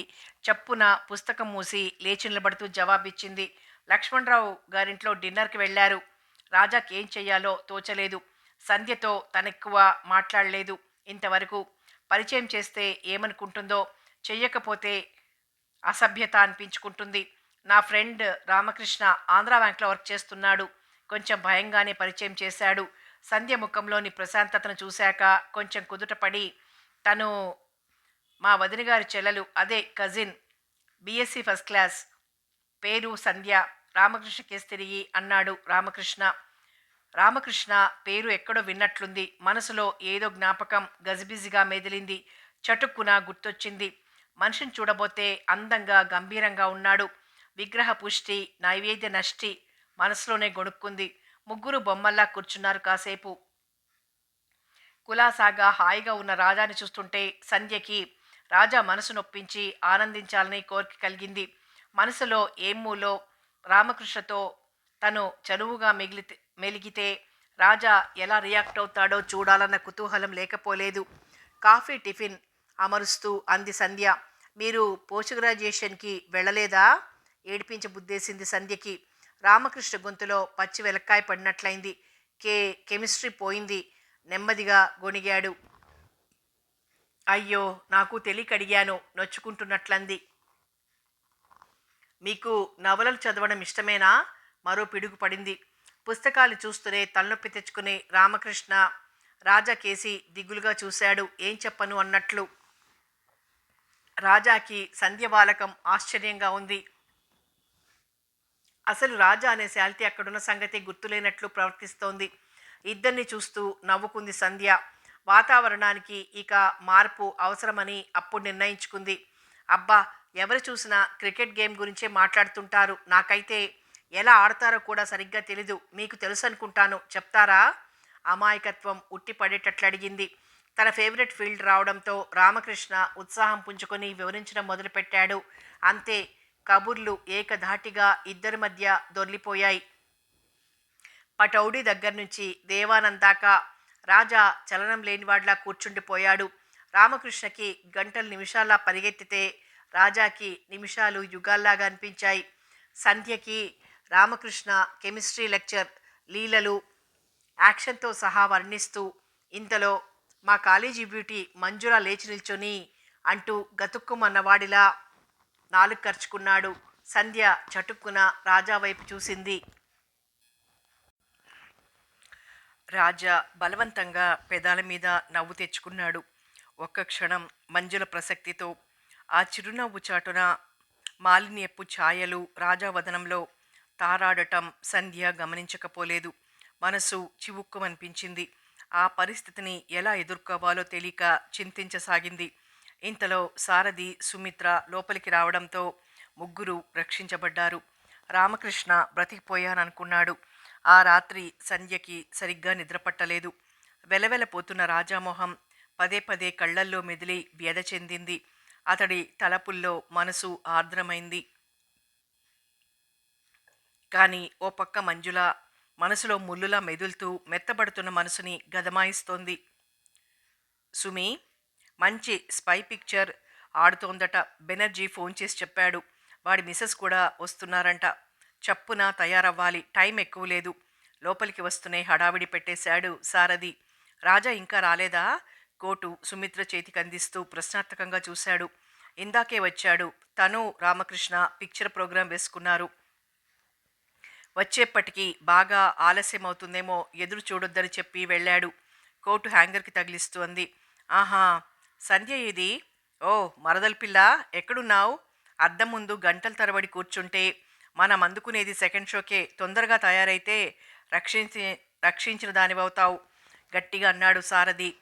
తన గదిలో రాధాకృష్ణుల చిత్రాన్ని ఇండియన్ ఇంకుతో దిద్దుతున్న సంధ్య విసురుగా వచ్చి ఉక్రోషంగా అంది. ఇదిగోండి బావగారు, మీరు చేసే పనులు చేస్తూ నన్నంటే ఊరుకోను. బయటికి వెళ్తున్నప్పుడల్లా సుమి, షర్ట్కి కొంచెం మరకైనట్లుందే. అబ్బా, ఈ క్రాఫ్ సరిగ్గా కుదరట్లేదు. కొంచెం దువ్వి పెడదు. ముఖం మీద పౌడర్ కనిపిస్తుందా? సరిగ్గా చూడు అని అక్కయ్య ప్రాణం తీసి అనుకున్న దానికి అరగంట ఆలస్యం చేస్తారు. పైగా నన్నంటారేం?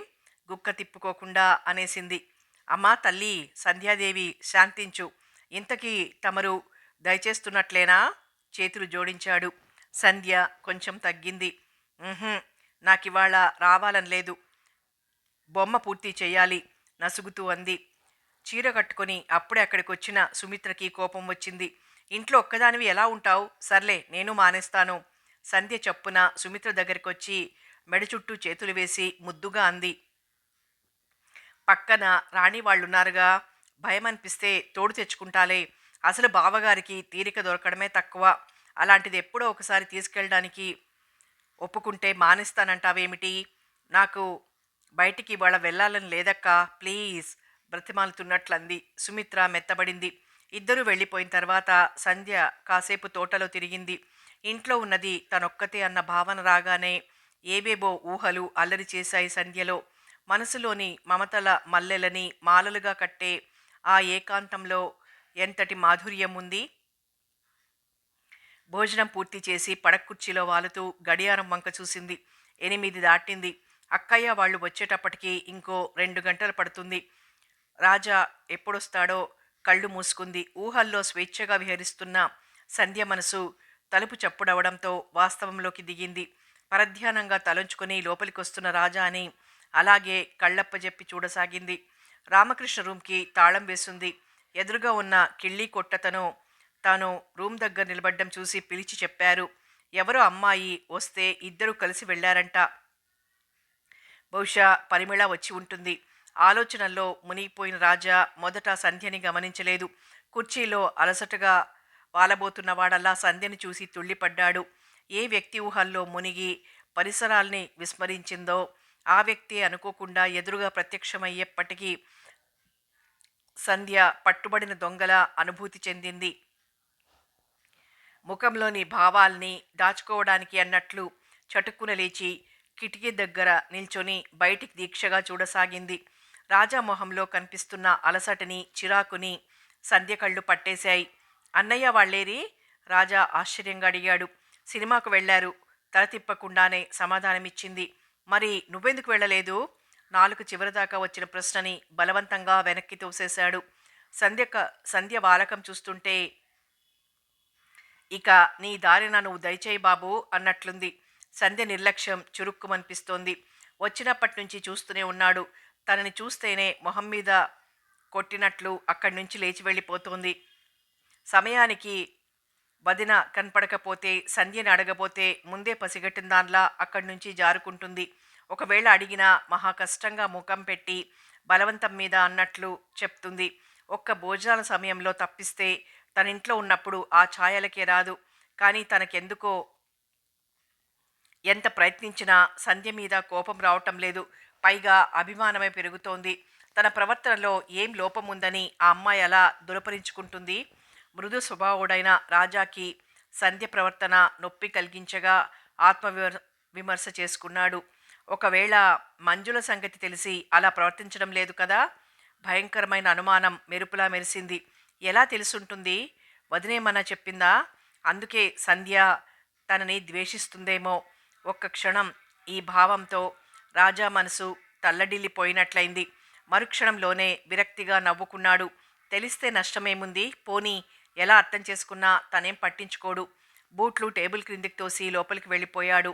సంధ్య తన పట్ల బలంగా ఆకర్షింపబడిందని, తనకు తెలియకుండానే అతని పట్ల ఆరాధనని పెంచుతోందని, అది బయటపడ్డం ఇష్టం లేక తెచ్చుకున్న కఠినత్వాన్ని ప్రదర్శిస్తున్నదని రాజాకి ఏమాత్రం తట్టినా అతడి మనసుకి ఉపశమనం కలిగి ఉండేది. సంధ్య నెమ్మదిగా వచ్చి టీపాయ్ పక్క ఉన్న సోఫాలో వాలింది. రాజాని చూస్తుంటే ఒంట్లో ఏం బాగోలేదని తెలుస్తూనే ఉంది. లోపల ఏం చేస్తున్నారు? శబ్దమేమీ వినపట్టం లేదు. పాపం భోజనం కూడా చేసినట్లు లేదు. ఇంత తొందరగా ఎందుకొచ్చేశాడు? ప్రశ్నలతో సంధ్య మనసు వేగిపోయింది. పోనీ తనకెందుకు అని పట్టనట్లు కూర్చోవడానికి మనసు సుతారాము ఒప్పుకోవడం లేదు. అలా అని వెళ్ళి అడగటానికి అంతకన్నా ధైర్యం చాలడం లేదు. నెమ్మదిగా లేచి శబ్దం చేయకుండా రాజా గది దగ్గరకు వెళ్ళి కిటికీలో నుంచి తొంగి చూసింది. అటువైపు తిరిగి ఒక చెయ్యి తల కింద, ఇంకో చెయ్యి కళ్ళ మీద పెట్టుకుని పడుకున్నాడు. బట్టలన్నా మార్చలేదు. భోజనానికి లెమ్మని అడుగుదామని ఎంత ప్రయత్నించినా సంధ్య నోరు పెగల్లేదు. రాజా గదిదాకా 3 సార్లొచ్చినా అడగలేకపోయింది. నిస్పృహగా వచ్చి పడక్కుర్చీలో పడుకుంది. లైట్ ఆర్పేసి మగతగా అలా ఎంతసేపు పడుకుందో సంధ్యకి తెలియలేదు. దగ్గరగా అడుగుల చప్పుడు వినపడడంతో మత్తుగా కళ్ళు సగం తెరిచి చూసింది. అంతే, సంధ్య గుండె ఒక్క క్షణం కొట్టుకోవడం మానేసింది. బెడ్ లైట్ వెలుగులో రాజా తన కేసి చూస్తూ కనపడ్డాడు. శాంతి మాటలు చప్పున బుర్రలో తిరిగాయి. జరగబోయే దాన్ని ఎదుర్కోవడానికి అన్నట్లు శరీరంలో శక్తినంతా కూడదీసుకుంది. రాజా సంధ్య దగ్గరగా వచ్చి వంగి టీపాయ్ మీదున్న అమృతాంజనం తీసుకుని నిశ్శబ్దంగా అక్కడి నుంచి వెళ్ళిపోయాడు. దగ్గరగా రావడంతో కళ్ళు మూసుకుని ఊపిరి బిగబట్టింది. అంతా నిశ్శబ్దం. ఏమీ కాలేదు. కళ్ళు తెరిచి అయోమయంగా చూసిన సంధ్యకి రాజా కనపడలేదు. దేనికొచ్చినట్లు పక్కన ఖాళీ టీపాయ్ కనిపించింది వెక్కిరిస్తూ. అంతకుముందు తాను రాసుకుని అక్కడ పెట్టిన అమృతాంజనం సీసా లేదు. కానీ రాజా వెళ్ళిన 10 నిమిషాల వరకు సంధ్య గుండెలో దడ, కాళ్లల్లో వణుకు తగ్గలేదు. అనుమానం అర్థరహితంగానే మిగిలిపోయినందుకు బరువు తీరినట్లు దీర్ఘంగా నిశ్వసించింది. మొదటిసారిగా సంధ్య శాంతి మాటల్లో నిజం శంకించింది. నిష్కల్మషంగా ఉండే రాజా అలాంటి వాడై ఉండడు. సంధ్య హృదయం నిజం చెప్పింది. సాయంత్రం చల్లగాలి వీస్తున్నది. రాజా ఎంతసేపు వెదికినా, ముందు రోజు సగం చదువుతూ బల్లమీద పెట్టిన నవల కనిపించలేదు. ఏమైంది? మేడ మీద కూర్చుని సరదాగా కబుర్లు చెప్పుకుంటున్న అన్నా వదినని పుస్తకం కోసం డిస్టర్బ్ చేయడానికి మనస్కరించలేదు. పోనీ తనే ఓపిగ్గా వెతుక్కుందామనుకుని ఇల్లంతా వెతికాడు. ఎక్కడా కనపడలేదు. బహుశా సంధ్య తీసి ఉంటుంది. అడుగుదామని సంధ్య గది వరకు వెళ్ళిన రాజా ఆగిపోయాడు. సంధ్య ఇందాకే రాణి వాళ్ళింటికెళ్ళిందని గుర్తొచ్చింది. ఏం చెయ్యాలో తోచలేదు. గుమ్మం దగ్గర నిల్చుని చూశాడు. టేబుల్ మీద పుస్తకం కనపడడంతో ప్రాణం లేచొచ్చింది. లోపలికి వెళ్ళి పుస్తకం తీసుకుంటున్న రాజా దృష్టిని పక్కనే ఉన్న 2 పెయింటింగ్స్ ఆకర్షించాయి. అడుగున సంధ్య సంతకం ఉంది. సంధ్య ఇంత మంచి ఆర్టిస్ట్ అని తనకు తెలియదే. ఆశ్చర్యంగా రెండింటినీ చేతిలోకి తీసుకొని చూశాడు. మొదటి చిత్రం పేరు విషవలయం. ఒక స్త్రీమూర్తి ఆకృతి కనిపిస్తోంది. చుట్టూ వలయాలు, ఒకదాని చుట్టూ మరొకటి అలా వలయాలు గీసి ఉన్నాయి.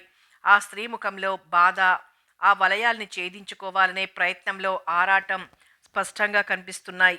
వలయానికి ఆవల ఒక పురుషుడి ఆకృతి గీసి ఉంది. అతడి మొహంలో భావం స్పష్టంగా తెలియట్లేదు. చాలా గమ్మత్తుగా ఉందే. దీని భావం ఏమై ఉంటుంది?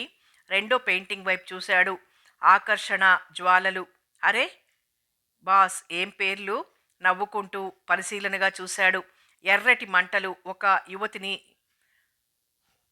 చుట్టుముడుతున్నాయి. ఆ యువతి భయంగా చేతులు చాపి ఆక్రోశిస్తున్నట్లు, ఆ జ్వాలల నుండి తప్పించుకొని పారిపోవడానికి ప్రయత్నిస్తున్నట్లు కనిపిస్తోంది.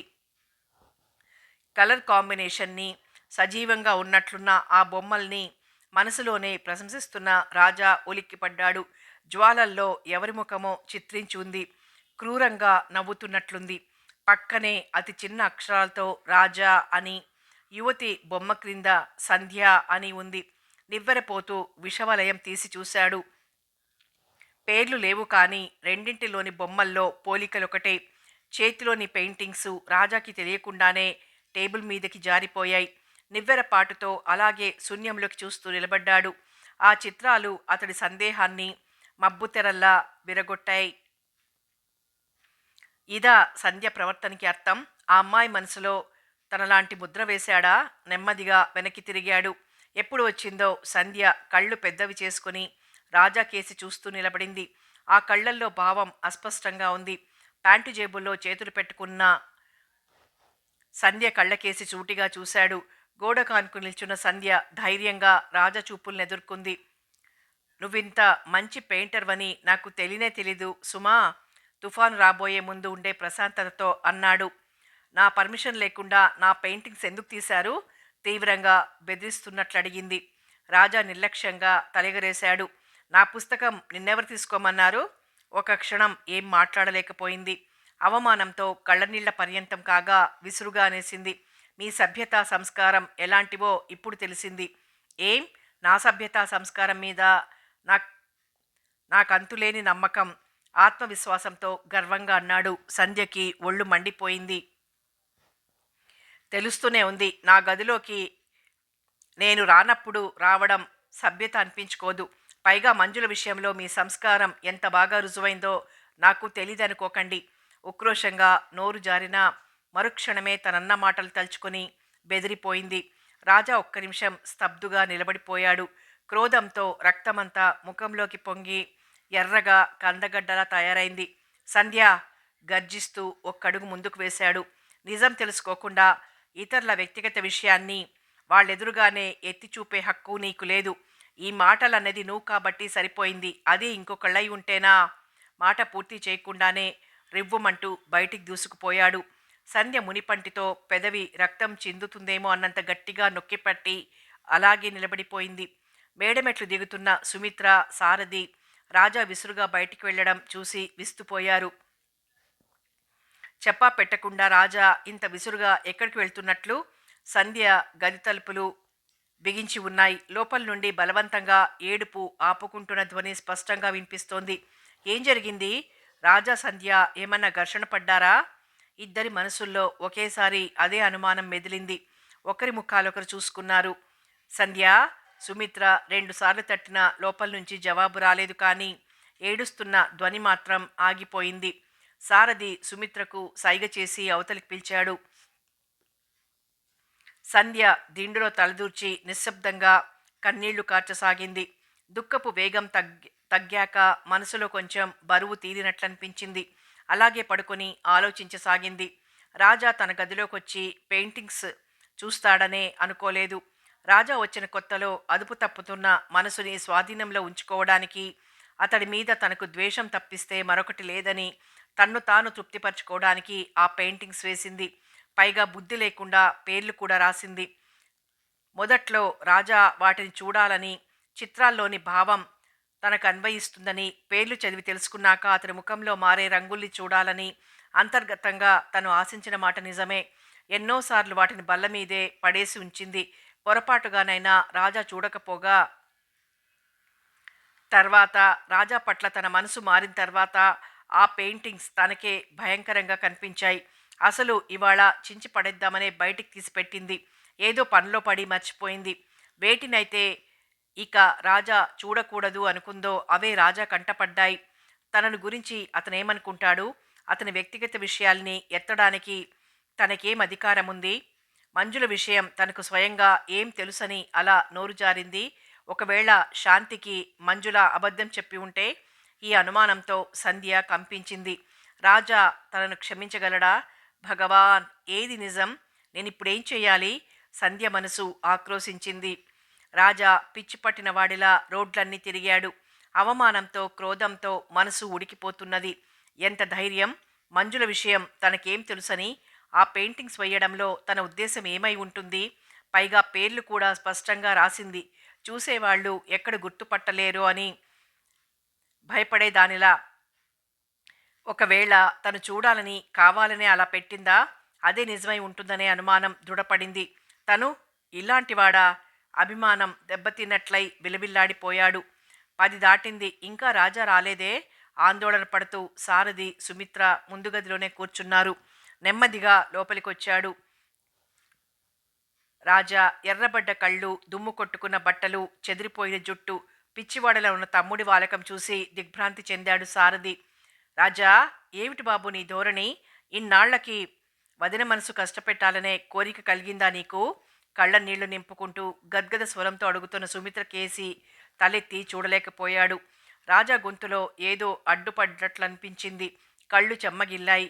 తనకే అర్థం కాకుండా ఏదో అస్పష్టంగా గొణిగాడు. రాజా, ముందు తొందరగా ముఖం కడుక్కొని బట్టలు మార్చుకో. వదిన నీకోసం భోజనం చేయకుండా ఎదురు చూస్తోంది. సారథి నెమ్మదిగా అన్నాడు. లోపల సంధ్య ఊపిరి బిగబట్టి వింటున్నది. రాజా కంఠం వినిపించలేదు. రాజా ముఖం ఎలా ఉండి ఉంటుంది? ఊహించుకోవడానికి సంధ్యకి భయం వేసింది. భోజనాలన్నీ పూర్తయి అందరూ పడుకునే వరకు ఓపిగ్గా ఎదురు చూసింది. గడియారం 11 గంటలు చూపిస్తోంది.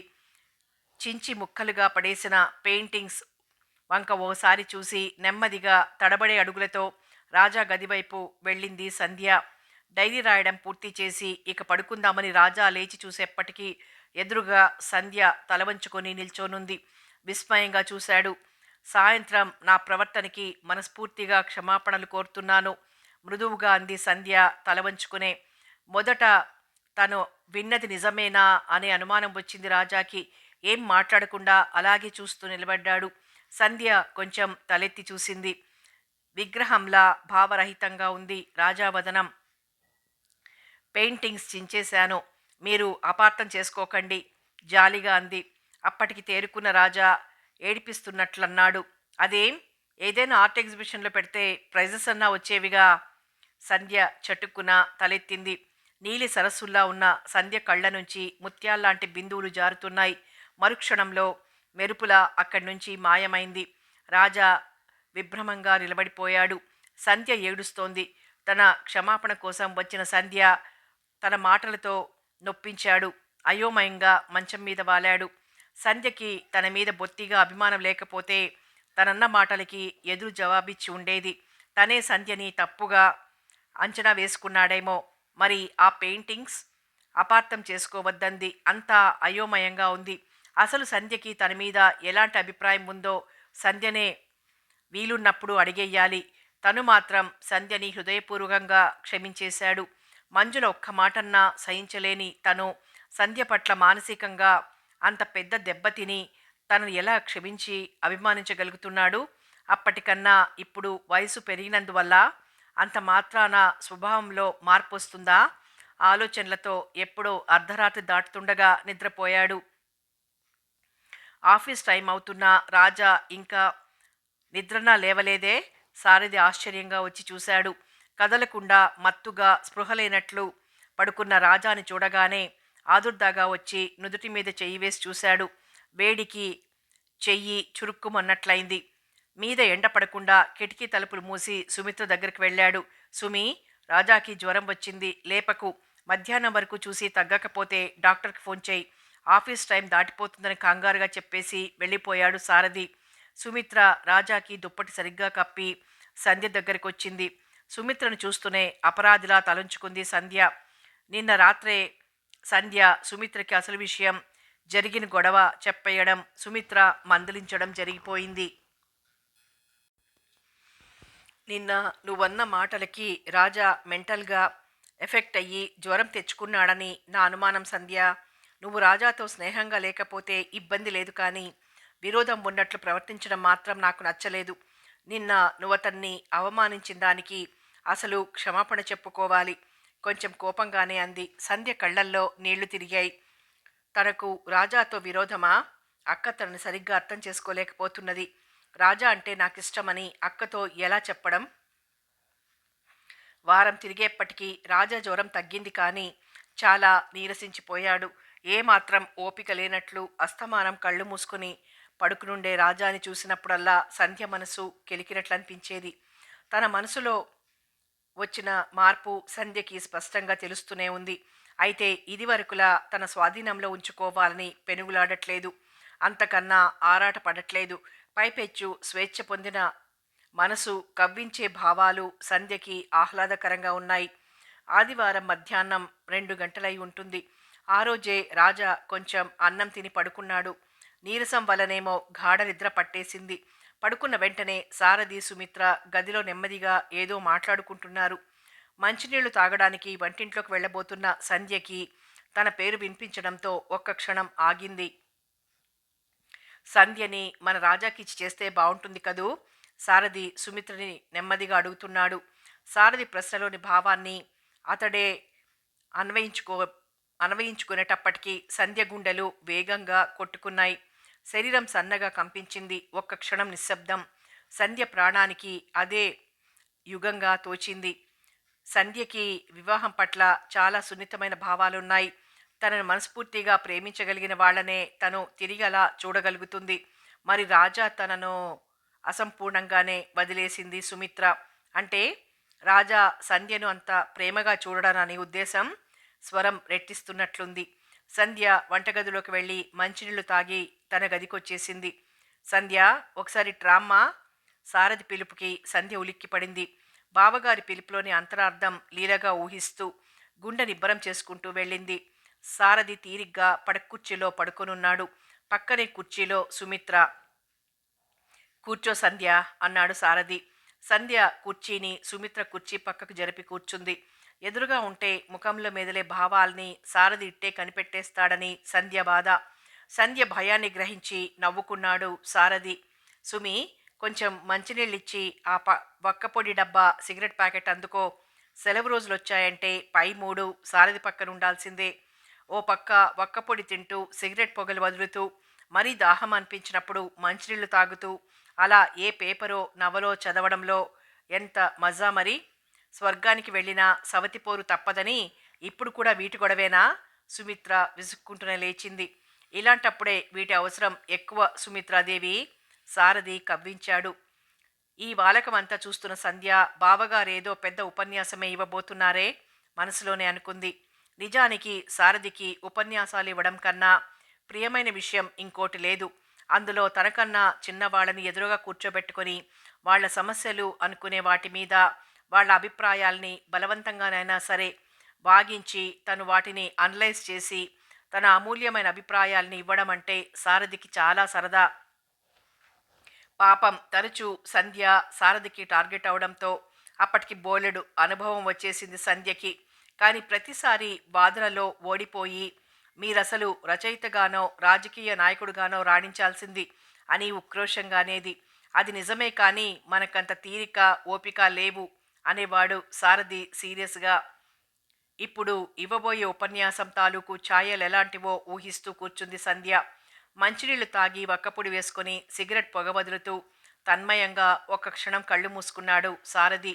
కర్మ, మీ తన్మయత్వం నుంచి బయటపడదలుచుకోలేదా ఏమిటి? సిగరెట్ మీద తన మంట అంతా కంఠంలో చూపించింది సుమిత్ర. సారథి కళ్ళు తెరిచి సంధ్యకేసి ఓసారి పరిశీలనగా చూశాడు.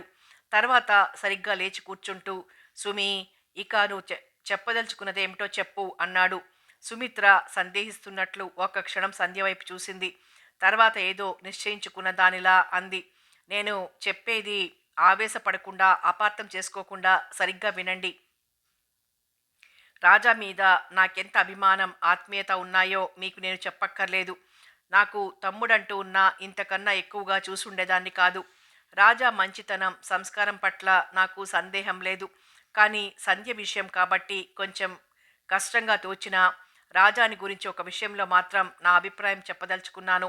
ఇతరత్ర రాజా చాలా మంచివాడే, కానీ అందమైన ఆడపిల్లల విషయంలో అతడి బలహీనతను నేను సమర్థించలేను. ముఖ్యంగా మంజుల విషయంలో. రూమర్స్ చాలా ఉన్నా నేను నమ్మలేదు, కానీ స్వయంగా చూశాక అంతకన్నా ఎక్కువ చెప్పడం ఇష్టం లేనట్లు ఆగిపోయింది సుమిత్ర. సుమిత్ర వెల్లడించిన అభిప్రాయం నిజంగా సారథి మనసుని బాగా నొప్పించింది, కానీ తమాయించుకున్నాడు. సంధ్య వైపు చూశాడు. సుమిత్ర పెదవులు వెల్లడించిన అభిప్రాయమే సంధ్య కళ్ళల్లో స్పష్టంగా మెదులుతున్నది. వాస్తవిక పరిస్థితిని విపులీకరించడంలోని ఆవశ్యకత వెంటనే బోధపడింది సారథికి. సిగరెట్ న్యాస్ట్రేలో పడేస్తూ తాపీగా అన్నాడు, ఎలాగైనా మీ ఆడవాళ్లకు కొంచెం బుర్ర తక్కువ సుమా. సుమిత్ర కళ్ళల్లో కోపం తొంగి చూసింది. నిజాన్ని ఎవరైనా ఎలా తెలుసుకోగలరంటావు సుమి? ప్రశ్న తమాషాగా ఉన్న కంఠం చాలా సీరియస్గా ధ్వనించింది. సంధ్య ఆధారాల మీదికి తొంగి చూడబోయిన నువ్వు సారథి ముఖంలోని గంభీరానికి జంకి పెదాలను వెనకే దాక్కుంది. సుమిత్ర వింతగా చూసింది. మళ్ళీ తనే అన్నాడు సారథి, ఏదన్నా సంఘటన జరుగుతుందనుకో, దాన్ని మనుషులు రకరకాల వ్యాఖ్యానాలు చేసి ఎవరికి తోచిన అభిప్రాయం వాళ్ళు వెలిబుచ్చుతారు. సంఘటన మంచిదా చెడుదా ఎలాంటిది అని ఆలోచించే దానికన్నా ఆ సంఘటనను సృష్టించిన వ్యక్తుల మనస్తత్వం సాధారణ పరిస్థితుల్లో ఎలాంటిది, ఆ ప్రత్యేక సంఘటనలో వాళ్ళు తమ స్వభావానికి అనుగుణ్యంగానే నడుచుకున్నారా, లేక ఏదైనా ప్రభావానికి కానీ ఒత్తిడికి కానీ లోనై తమ తత్వానికి విరుద్ధంగా నడుచుకున్నారా అనేది గమనించడం చాలా ముఖ్యం. ఏ విషయం మంచి చెడులన్నా మనం చూసే కోణాన్ని బట్టి ఆధారపడి ఉంటాయి. మన దృక్పథాన్ని అనుసరించి మన అభిప్రాయాలు ఏర్పడుతుంటాయి. మీరు దేని గురించి చెప్తున్నారో నాకు అర్థం కావడం లేదు. అసహనంగా సారథి మాటలకు అడ్డొస్తూ అంది సుమిత్ర. నేననేది ఏమిటంటే, మన కోణంలోనే చూసి అదే 100% నిజం అని గుడ్డిగా తేల్చి పారేయకుండా ఎదుటి వాళ్ళ మనస్తత్వాన్ని వాళ్ళకు అనుగుణ్యమన్న యాంగిల్లో పరిస్థితుల్ని సమన్వయం చేసుకుంటూ ఎందుకు చూడకూడదు అని. ఒకడు తాగాడనుకో, అది నిజంగా జరిగింది మన నైతిక విలువల ప్రకారం చాలా తప్పు. నీలాంటి వాళ్ళు, సంధ్యబోటి వాళ్ళు తాగుణ్ణి చాలా చెడ్డగుణంగా, నైతిక పతనంగా, అసభ్యంగా భావిస్తారు. కాబట్టి అలాంటి దానికి లొంగిపోయిన వాడి మీద కూడా తదనుగుణంగానే మీ అభిప్రాయాన్ని మలుచుకుంటారు. కానీ నా విషయమే తీసుకో, వాడు తాగాడంట అని చెప్తే ఆహా అనుకుంటాను. నాకు సంబంధించిన వాళ్ళైతే, అదే నాకు తెలిసిన వాళ్ళైతే ఎందుకు తాగి ఉంటాడు? ఫ్రెండ్స్ ప్రోత్సాహం వల్లనా, మానసికంగా బాధల్ని మర్చిపోవడానికా, పరిస్థితుల ప్రభావమా అని ఆలోచిస్తాను. కానీ దాన్నొక తప్పు క్రింద ఎప్పుడూ పరిగణించను. అలవాటు క్రింద మారితే క్షంతవ్యం కాదు, కానీ 1-2 సార్లు అలాంటివి చేసిన తర్వాత తప్పు తెలుసుకుంటే సంతోషిస్తాను. అనుభవం పొంది పాఠం నేర్పిందనుకుంటాను. నన్ను అడిగితే ప్రతి విషయంలో అలాంటి అనుభవాలు జరిగితే మంచిదంటాను. అప్పుడే మనిషికి తనెలాంటి వాడు, తన స్టాండర్డ్ ఎలాంటిది అనేది తెలిసొచ్చి పనికిమాలిన అహంకారం తగ్గి కొంచెం ఒళ్ళు దగ్గర పెట్టుకొని భవిష్యత్తులో జాగ్రత్తగా మసులుకుంటాడు. రాజా విషయమే తీసుకో. వాడంటే నాకెంత ప్రాణమో నీకు తెలీదు సంధ్య. వాడు నా తమ్ముడు అనుకుంటేనే నా శరీరంలో భ్రాతృప్రేమతో సారథి వదనం ఉజ్వలమైంది. రాజా సంస్కారం పట్ల, సహృదయం పట్ల నాకంతులేని విశ్వాసం ఉంది. ఈ కాలంలో అలాంటి వాళ్ళు చాలా అరుదు. వాడికి నాకు 6 సంవత్సరాలు తేడా. కానీ మానసిక సాన్నిహిత్యం మా ఇద్దరి మధ్య చాలా ఉంది. తనకు నేను అన్నయ్యగా గైడెన్స్ ఇవ్వడమే కాదు, స్నేహితుడిగా వాడి సమస్యల్ని అర్థం చేసుకున్నాను. అవసరం అనుకున్నప్పుడు సలహాలు ఇచ్చాను. నేను స్టూడెంట్ లైఫ్లో ఆడపిల్లల్ని బాగా టీజ్ చేసేవాడిని. కానీ రాజాని నువ్వు సరిగా అర్థం చేసుకోలేదు సుమి. ఒకప్పుడు వాడు పరాయి ఆడపిల్లల్ని కళ్ళెత్తి కూడా చూసేవాడు కాదు. స్త్రీలంటే పూజ్యభావం, పెళ్ళైన ఆడవాళ్ళంటే అమ్మతో సమానమనే పవిత్ర హృదయం తనది. మన సాంప్రదాయాలన్నా సంస్కృతన్నా ప్రాణం. బిఏ చదువుతుండగా వాడికి 18 ఏళ్ళు. ఆకతాయితనంగా, చిలిపిగా, నిర్విచారంగా తిరిగే వయసు. ఆ వయసులో నిగ్రహించుకునే శక్తి కొద్దిమందికే ఉంటుంది. సహజంగానే వాడిలో ఫ్రెండ్స్ మూలాన కొంచెం మార్పు వచ్చింది. అందాన్ని రాజా అభిమానిస్తాడు నిజమే. కానీ నువ్వు దానిని అందమైన ఆడపిల్లల పట్ల బలహీనత క్రింద పొరబడ్డావు. ఒక్క మంజులతో తప్పిస్తే రాజా ఏ ఆడపిల్లలతో క్లోజ్గా తిరగడం నీకు తెలుసు సుమి. సహజంగానే తను నవ్వుతూ ఇతరులని నవ్విస్తాడు. వాడిలోని ఆ స్నిగ్ధ స్వభావానికి ఆకర్షించబడి వాడి చుట్టూ ఆడపిల్లలు తిరిగితే అది వాడి తప్పు కాదే. మంజుల కావాలని కోరి పరిచయం చేసుకుని అలాంటి వాడిని కవ్వించి కొంచెం రొమాంటిక్ సెన్స్ని రైజ్ చేసింది. సహజంగానే మిగతా వాళ్ళకి ఈర్ష్య కలిగి రూమర్స్ లేవదీశారు. తను చేయబోయే దాని పరిణామాలు ఎలా ఉంటాయి, తానున్న స్థితి ఎలాంటిది, తన ప్రస్తుత బాధ్యత ఏమిటి అనే విషయాలు గ్రహించకుండా అమాయకంగానో అజ్ఞానంలోనో మంజులతో పరిచయాన్ని అంగీకరించి రెస్పాన్స్ ఇవ్వడమే రాజా చేసిన మొదటి తప్పు, చివరి తప్పు. ఆ వయసు అలాంటిది. ఏది మంచి ఏది చెడు అనేది అనుభవం మీద కానీ తెలిసి రాదు. ఇందాక నేను చెప్పిన సంఘటన అలాంటిదే అనుకో. రాజా మంజుల ఆ పరిచయం మామూలుగానే జరిగింది. రాజా మంచివాడే. మంజుల సంగతి మనకు తెలీదు. కానీ ఇద్దరు వయసు ప్రభావానికి లొంగిపోయారు. ఆకతాయితనంగా కలిసి అప్పుడప్పుడు తిరిగినందుకు అందరూ ఎవరికి నచ్చిన విధంగా వాళ్ళు వ్యాఖ్యానించుకున్నారు. మంజుల తప్పేం లేదు. కానీ కాలేజీలో వీళ్ళ గురించి గొడవ రేగగానే తప్పంతా వీడి మీదికి తోసి తనను మోసం చేశాడని నిందించిందట. పాపం ఆడపిల్ల తెలియక చేసిన పొరపాటుకి నింద మీద పడకుండా తప్పించుకోవడానికి అలా చేసిందనుకోవచ్చు. అదలా వదిలేయండి. అసలు సంగతి, రాజా ఎంత మంచివాడైనా ఒక్క మంజుల పరిచయంతో మీ దృష్టిలో అనుమానాస్పదుడయ్యాడు. అప్పటికన్నా ఇప్పుడు వయస్సు మనసు రెండూ పరిపక్వం చెందాయి. అప్పుడు తగిలిన ఎదురు దెబ్బతో కొంచెం గట్టిపడి జీవితం పట్ల స్థిరమైన అభిప్రాయాన్ని ఏర్పరచుకోగలిగాడు. ఊపిరి పీల్చుకున్నాడు సారథి. ఒక క్షణం ఆగి, నేను చెప్పిన దాన్ని బట్టి ఆలోచిస్తే రాజా క్షంతవ్యుడు కాదంటావా సంధ్య? నవ్వుతూనే అడిగాడు. సుమిత్ర దిగ్భ్రమతో సారథి కేసు చూస్తూ ఉండిపోయింది. బమ్మిని తిమ్మిని చేసి తిమ్మిని బ్రహ్మిని చేయగల సమర్థులు అని మనసులో మాత్రం అనుకోకుండా ఉండలేకపోయింది. సారథి దీర్ఘ ఉపన్యాసం అతి శ్రద్ధగా న్యాయ నిర్ణేత తుది తీర్పుని విన్నట్లు విన్నది సంధ్య. అనుమానపు మేఘాలు దూదిపింజల్లా తేలిపోగా నిర్మలాకాశంలా హాయిగొల్పింది సంధ్య హృదయం. చటుక్కున లేచి నిల్చుని సారథి వైపు సూటిగా చూసింది. మీ అభిప్రాయంతో ఏకీభవిస్తున్నాను. మాటలు పెదాలు దాటినంత వేగంగానూ సంధ్య ఆ గది దాటి వెళ్ళిపోయింది. సుమిత్ర కళ్ళప్ప చెప్పి కూర్చుండిపోయింది. సారథి ముఖంలో విజయరేఖలు పరుచుకున్నాయి. సంధ్యకి ఆ రాత్రి ఆలోచనలతో నిద్ర పట్టలేదు. గోర్కి వాక్యం గుర్తుకొచ్చింది. నీ హృదయం ఎలా చెప్తే అలా నడుచుకో. ఎవరి మాట వినకు. మనుషులకేమీ తెలీదు. వాళ్ళెన్ననూ నీకు నిజం చెప్పలేరు. వాళ్ళనెన్నడూ లెక్క చెయ్యకు. తన హృదయం రాజా మంచివాడనే చెప్పింది అని. కానీ తను ఈ మనుషుల మాటల్ని నిజమని నమ్మింది. తన భావనకి తనకి నవ్వొచ్చింది సంధ్యకి. బావగారు నిజంగా ఎంత అద్భుతంగా ఏ విషయాన్నైనా అనలైజ్ చేస్తారు. అంతకుముందు తన ఊహకందని నిజాలు ఈ అనాలిసిస్లో కనిపిస్తాయి. అదే తనని చకితురాల్ని చేసేది. బావగారు అన్ని యాంగిల్స్లో చూడగలరు. అప్లై చేయాల్సిన విధంగా ఆయా వ్యక్తుల మనస్తత్వాలను బట్టి చెయ్యగలరు.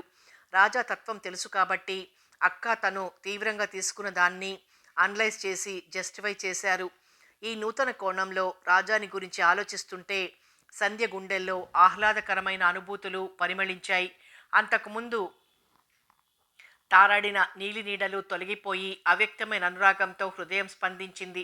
రాజాని తను ప్రేమిస్తున్నది తలుచుకుంటేనే ఆ అనుభూతి కొత్తగా మధురంగా తోచి మనసు ఊహల ఊయల్లో ఊగింది. తను ఇన్ని రోజులుగా ఇన్ని రకాలుగా ఆలోచించి మదనపడి అతడి ఆకర్షణ నుంచి విముక్తురాలవ్వాలని తీవ్రంగా పెనుగులాడి చివరికి ప్రశాంతమైన మనస్సుతో అతడి గురించి అత్యంత ప్రియంగా తలుచుకుంటుందే మరి రాజాకి అసలు తనంటే ఎలాంటి అభిప్రాయం ఉందో ఈ అనుమానం రాగానే సంధ్య మనసు కృంగిపోయింది. అవును, అతడికి తనతో సన్నిహితంగా మెలిగేందుకు మంచి అభిప్రాయం ఏర్పరచుకునేందుకు ఎక్కడ ఆస్కారం ఇచ్చింది. గుండెల్లో బాధ అలలుగా ఎగిసిపడింది. తన మీద రాజాకి ఎలాంటి అభిప్రాయం ఉందో ఎలా తెలుసుకోవడం? పోనీ తనే వెళ్ళి డైరెక్ట్గా మీరంటే నాకు ఇష్టం అని చెప్తే ఈ పిల్లకి మతి చలించింది అనుకుంటాడేమో. పోనీ రాజా డైరీ చూస్తే తన మీద ఎలాంటి అభిప్రాయం ఉందో తెలుస్తుంది. డైరీ చూడటం అసభ్యత అనిపించుకోదు. ఇలా ఎందుకు చూస్తారో అని తనే చాలాసార్లు విమర్శించింది. కానీ తనెన్నుకున్న జీవన మార్గంలో నడవటానికి తగిన అర్హత, హక్కు ఉందో లేదో తెలుసుకోవడానికి చేసే చిన్న ప్రయత్నమే ఈ డైరీ చూడటం. నచ్చజెప్పుకుంది మనసుకి. గడియారం 12 గంటలు కొట్టింది. అందరూ మంచి నిద్రలో ఉన్నారు. నెమ్మదిగా తడబడే అడుగులతో లేచి రాజా గదివైపుకు నడిచింది. ప్రశాంతంగా నిద్రపోతున్న రాజాని చూస్తుంటే అతడి చెదిరిన జుట్టును సరిచెయ్యాలని, ప్రేమగా అతడి చెంపలు తాకాలని అనిపించింది సంధ్యకి. బెడ్ ల్యాంప్ వెలుగులో పక్కనే బ్లూ కవర్ డైరీ కనిపించింది. వణికే చేతులతో అందుకొని తన గదిలోకి వచ్చేసింది. మంచం మీద వాలి తన పేరు కోసం పేజీలన్నీ ఆత్రంగా తిరగేసింది. వదిన దగ్గరికి వచ్చేశాను. హాయిగా తృప్తిగా ఉంది. వదిన చెప్పిన సంధ్య కూడా ఇక్కడే ఉంది. తన కళ్ళల్లో చక్కటి మెరుపు కాంతి ఉన్నాయి. అందమైన అమ్మాయిల్ని చాలామందిని చూసినా ఎలాంటి అనుభూతి కలగలేదు. కానీ సంధ్య ముఖంలో కనిపించే ముగ్ధత్వం, సౌజన్యం ఆకర్షించాయి. సంధ్య ప్రవర్తన చాలా ఆశ్చర్యంగా ఉంది. స్నేహంగా ఉండబోతే దులపరించినట్లు నిర్లక్ష్యంగా వెళ్ళిపోతోంది. తన ప్రవర్తన మనసుని ఎంత నొప్పిస్తున్నా సంధ్య అంటే అభిమానం తగ్గలేదు. కానీ నా ప్రవర్తనలో ఏం లోపముందని తనలా ఉంటున్నది. మనసు ఎంత వద్దనుకున్నా పదే పదే సంధ్య సాన్నిధ్యం కోరుతున్నది. ఇటువంటి చిత్రమైన మధురానుభూతి మంజులతో తిరిగినప్పుడు కూడా అనిపించలేదు. మంజుల అనవసరంగా ఒక్క మాటన్నా సహించని నేను సంధ్య అంత లెక్కలేనట్లు ప్రవర్తిస్తున్నా ఎందుకు కోపగించుకోలేకపోతున్నాను? ఈ విశాల వినీల నయనాల్లో నా రూపాన్ని చూసుకోవాలని, అతి సున్నితంగా ఉండే తనని నా గుండెల్లో దాచేసుకోవాలని ఏవో పిచ్చి కోరికలు. ఇలా అనిపిస్తుంది సంధ్య అంటే ఏమంటుంది? లాగి చెంపదెబ్బ కొడుతుందేమో. రామకృష్ణ ఇంటికొచ్చాడు. చాలా మర్యాద చేసింది సంధ్య. ఆశ్చర్యంగా ఉంది. పొరపాటున మంజుల సంగతి ఎత్తి ఆపేశాడు. చటుక్కున సంధ్య నా కేసు చూసింది. అంటే సంధ్యకి మంజుల సంగతి తెలుసా? ఏం తెలుసు? నా గురించి ఏమనుకుంటోంది? సంధ్యకి ఎంత ధైర్యం! మంజుల గురించి తనకు సరిగ్గా తెలియకుండానే అలా అనేసిందంటే బాధగా ఉంది. ఆ పెయింటింగ్స్లో ఎంత భయంకరమైన భావం! డైరీ రాసి మూసేస్తుంటే సంధ్య వచ్చింది. క్షమాపణలు కోరింది. నేను మాట్లాడకపోతే కళ్ళనీళ్లు పెట్టుకుని వెళ్ళిపోయింది. సంధ్య క్షమించమని అడగ్గానే క్రోధంతో మండిపోతున్న మనసు మీద పన్నీరు జల్లు కురిసినట్లు చల్లని పిల్ల తెమ్మర స్పర్శించిన అనుభూతి కలిగింది. సంధ్యకి నేనంటే అభిమానం అని సంధ్య కళ్ళల్లో తిరిగిన నీళ్లే సాక్ష్యం. జ్వరం వచ్చిన తర్వాత సంధ్య తరహా మారింది. మెత్తగా మృదువుగా అడిగి కావాల్సినవన్నీ శ్రద్ధగా అందిస్తున్నది. సంధ్య స్మరణ మాత్రాన హృదయం ఎలా గంతులు వేస్తోందో, మనసులో పరిమళం మల్లెల సౌరభంలా ఎలా వ్యాపిస్తోందో సంధ్యకు ఏనాటికైనా అర్థమవుతుందా? ఈరోజు జ్వరం పూర్తిగా తగ్గింది. కానీ చాలా నీరసంగా ఉంది. పడుకునుంటే అన్నయ్య వచ్చి సంధ్యను చేసుకోవటం ఇష్టమేనా అని అడిగాడు. ఆశ్చర్యం, ఆనందం, విభ్రమం అన్నీ కలిగాయి. అలభ్యము, అపురూపము అనుకున్న పెన్నిది అయాచితంగా దొరికితే ఎలాంటి అనుభూతి కలుగుతుంది?